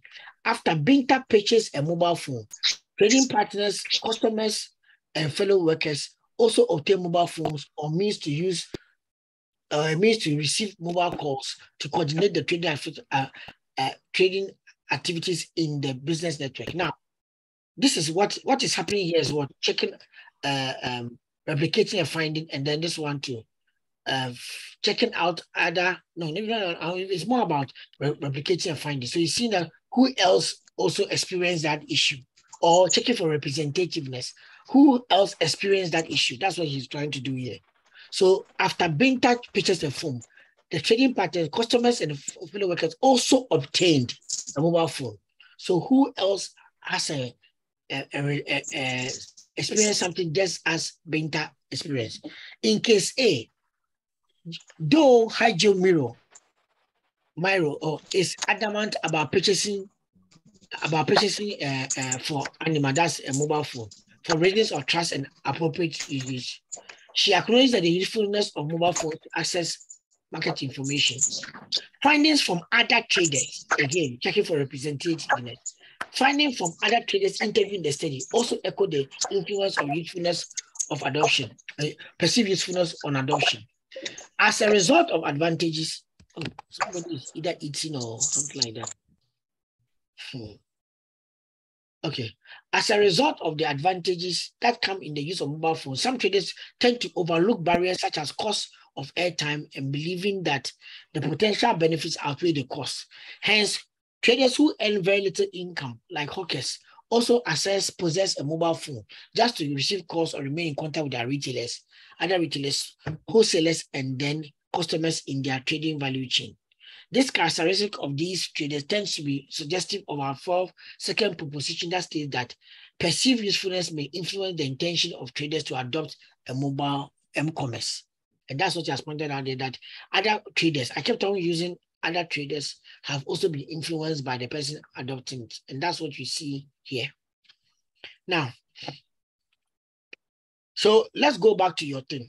Remember what we said we were doing, the online talk portals. Most of you told me these things: skepticism, prior experiences with digital money, perceptions of security, assurance of GRA, fears of inappropriate data, role of anonymous calls or GRA credibility, and perception of cyber fraud. Now, to be able to point out this one, you can't just jump and then say that this is what you want to do. This is what the data is telling you from your codes. But what is the literature saying? So you are going to go do the theoretical and aggregate theoretical conclusions. So how does it relate to the theory? When you go into the theory, the literature says has variables of or characteristics of an online text portal. One of them is A, reliability, B, dependability, C, security, D, transaction privacy, E, loss of assets, like sometimes somebody can lose money, and D, distrust. Okay. So reliability, dependability, security, transaction, privacy, loss of assets, and distrust. That these are the things that people are concerned about when they are looking at an online task portal so that they will adopt it or they will use it. Now, if these factors are what influences, then how does it relate to what you found in the data? Now, listen to what the student wrote. This is how the student analyzed. He said that Fabian et al. 2050 explained online portal trust as a positive belief in reliability and dependability of the online platform, which entails the sense of security and transaction privacy. The fear of losing one's money was a major determinant of why some respondents, in Ghana, decided or refused to patronize the online tax portal. It so happens that in the case of Ghana Revenue Authority's online tax compliance system, respondents are deterred from use due to security concerns and distrust. Now, all the other arguments you see here are all dependent on what Fabian said. So you use Fabian as a point from the literature to establish an argument and point out that this is the epitome of what we are looking for in terms of online portal trust. This is what we want to see. Then when you looked at the data and pointed out that the data is telling us that the people are afraid because of these same issues. So you see that this finding corroborates, when I say corroborates, means confirmatory memory, corroborates the results of the studies conducted by Tran and Stratton 2020, Kim and Peterson 2017. You see how the years are going. He's just showing that different people over the years. Lian et al. 2015, and then Chen et al. 2019. The results tally with that of Taha et al., whose results indicated that persistent security has a positive effect on e-filing systems. So what are we trying to find here? We have tried to look at what the literature says and combine what the literature says to a discussion of maybe some of the characteristics that tend to influence the adoption of an online tax portal. So whatever you find in your data, the codes that you are able to develop from it is good. But you need to then link it with the literature to do a discussion. And that's what you see us doing here. So we compare it to literature and we are able to come up with, we have found sound confirmation to whatever we found earlier in our prior analysis. So when we've combined that one with this, we can then discuss and say that the contribution is unique on its own. Okay. So from Chen 2018, it talks about the fact that you at the step one, you are doing open coding. What is helping you to do open coding is your empirical data and then your pre-study research framework. Then you go to Asia coding. Your empirical data is helping you. And then in the Asia coding, the empirical data is helping you primarily, but you don't see any much of the framework coming in. But when you get to the selected code, you're just making inferences from the first order. When you get to selected coding, then you start realizing that your first framework comes back, and then you try to also add the empirical data to be able to generate certain sense, make certain conclusions out of that. Now, whatever conclusions that you make, it will go back to inform your previous research framework and then maybe update it. Okay, so in braces for now, in terms of mouse and Huberman, what you should remember is whenever you use mouse and Huberman, you should appreciate the fact that you are going to go to different levels of coding, and that will generate something out for you. Now, let me just show you how it may look like in a person's thesis. I'll use a simple thesis to just show you something first. So let's say a student has a question like this: mobile money interoperability. So he's doing a study on mobile money interoperability. I asked the question: what are the characteristics of mobile money interoperability in technology in Ghana? And then how does it fit into micro trading activities in Ghana? And what are the outcomes of it? Okay. So he has a model. He's using a task fit technology model. The task technology fit model. So you have got task characteristics, technology characteristics, and then there should be a fit between the task characteristics and technology characteristics. If the fit is good, it then leads to performance and then usage. So you get usage, and usage will reinforce the benefits. So if you don't have a very strong, if the fit is poor, then your benefits will be very minimal and the use will not be continuous. Okay. So this is where the person has a conceptual framework. So the micro trading tax characteristics is here. And the interpayment, interparty payment, negotiation, and communication. Then mobile money, interoperability characteristics, multi-network payment, ubiquity, and authorization. Okay. So then you have the micro trading tax and mobile money interoperability fit, the factors that will inform that one. Then performance impact of what you get, strategic performance impacts, relational and operational. Then the use, payment across networks, and effective communication. So for question 1, you are looking at the first column. Question 2, you're looking at the middle here. Question 3, you're looking at the last part. So question 1, what are the characteristics of mobile money interoperability in Ghana? Now look at the codes that you are having here. Just look at the first set of codes here. And you see I'm doing the attributes here too, the descriptive to be able to let you know the person is male. He works with, is an MTN subscriber and is called Ambush. Kate, MTN and Vodafone. So at least I'm giving you some context and setting here. Now let's look at what the person said. 1, yes, daily.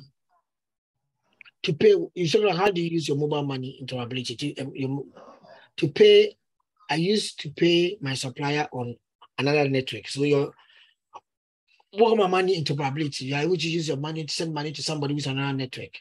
I used to send cash to suppliers who use Airtel and Tigo through Momo. I do send Momo to suppliers. I'm able to send money to all suppliers.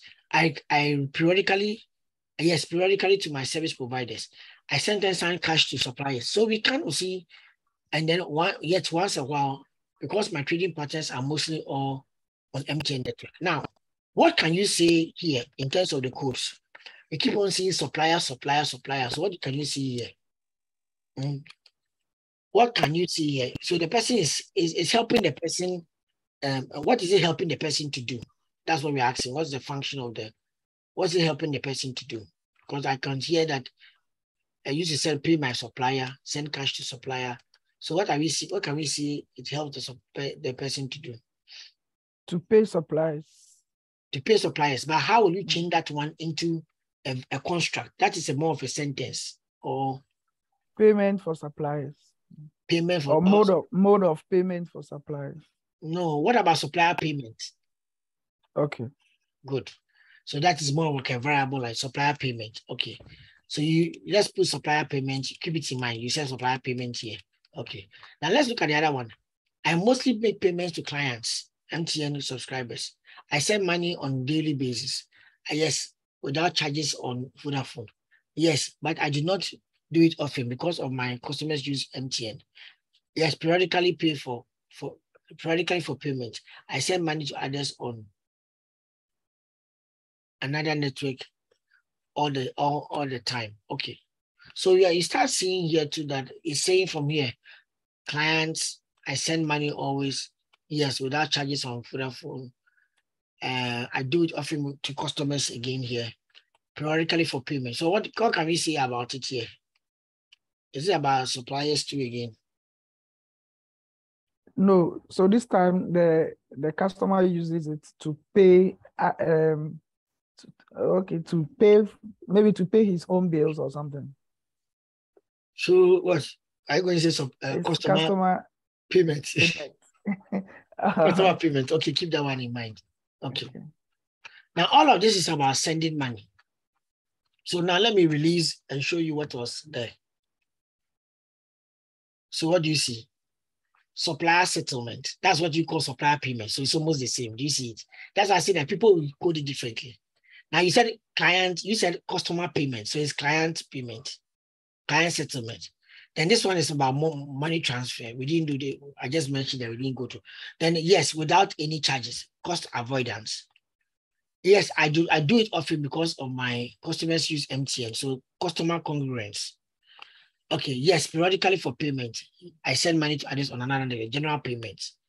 Okay. Now I can do the same thing continuously for other things in terms of receiving too. But let me jump a little bit and go to the data.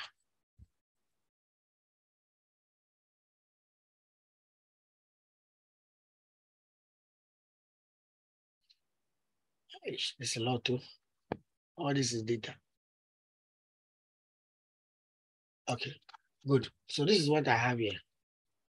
After going through all of this, no, I think I've jumped, sorry.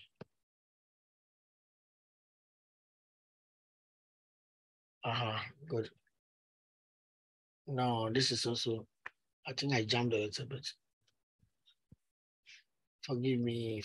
Go. This is good. So this is what we did for the interoperability one. So can you see the first order, supplier settlement, client settlement. So all of them can be grouped together, called what? Business. Does it make sense? Yes. Please. Okay, customer congruence and cost avoidance. So operational motives, general payment, money transfer, general settlements. So you see that the settlement is coming back again. So there's business settlement, general settlement. Then customer use, personal uses. Okay. So then reliability and accessibility, transaction qualities, agency restrictions and network availability, conditional access. And then PIN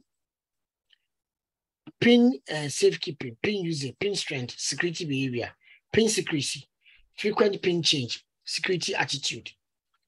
So then you see the aggregate construct. When I put all these things, all this about sending money, if I'm right, you see, business settlement, operational settlement, all about sending. Then there was general settlement, part of it is about receiving money.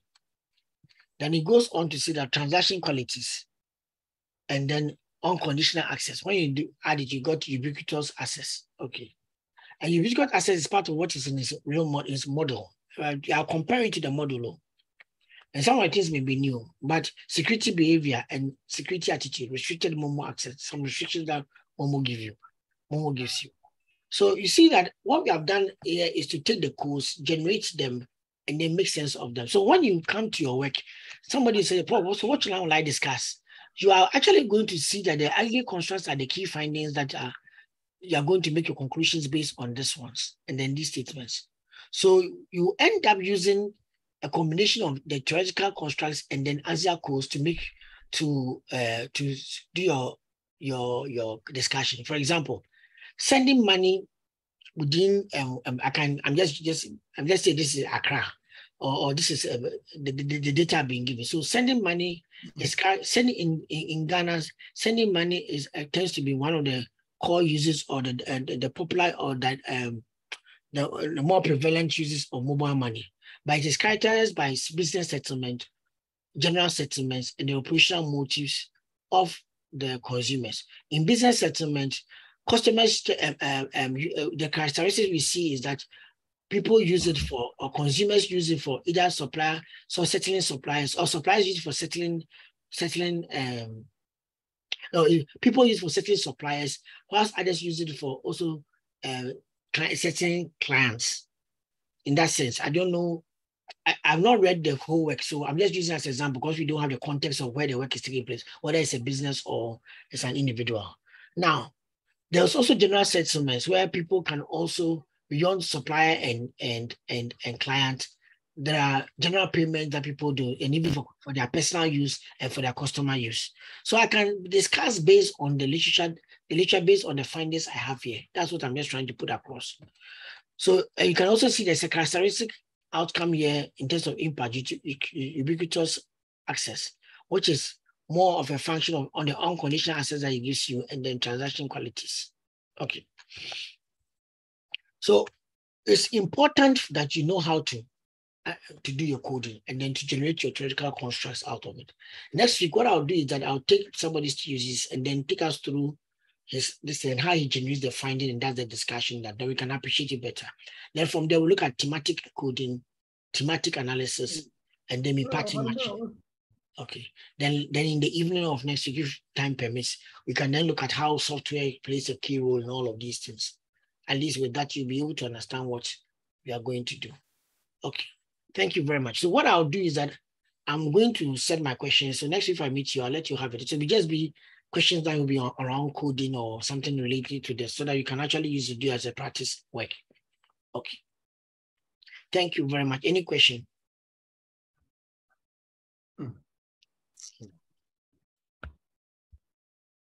No questions. Okay. I think it's quite late for a lot of people. But sorry about that. I guess the semester that they compressed to 10 weeks, 10 weeks never helped us. There's so much capture in a PhD to cover in a PhD program. And I'm concerned about students doing a good job in their PhD. That's why I'm spending time to help you. Otherwise, I could have just said, go and read this on your own and end it there. And I don't think I can sleep if I do that to you. It's unfair. I think it's unfair on you if I do that. But I thank you for giving me your time. Thank you very much. Thank you very much, Prof. Most appreciated. Thank you too, Prof. Thank you so much.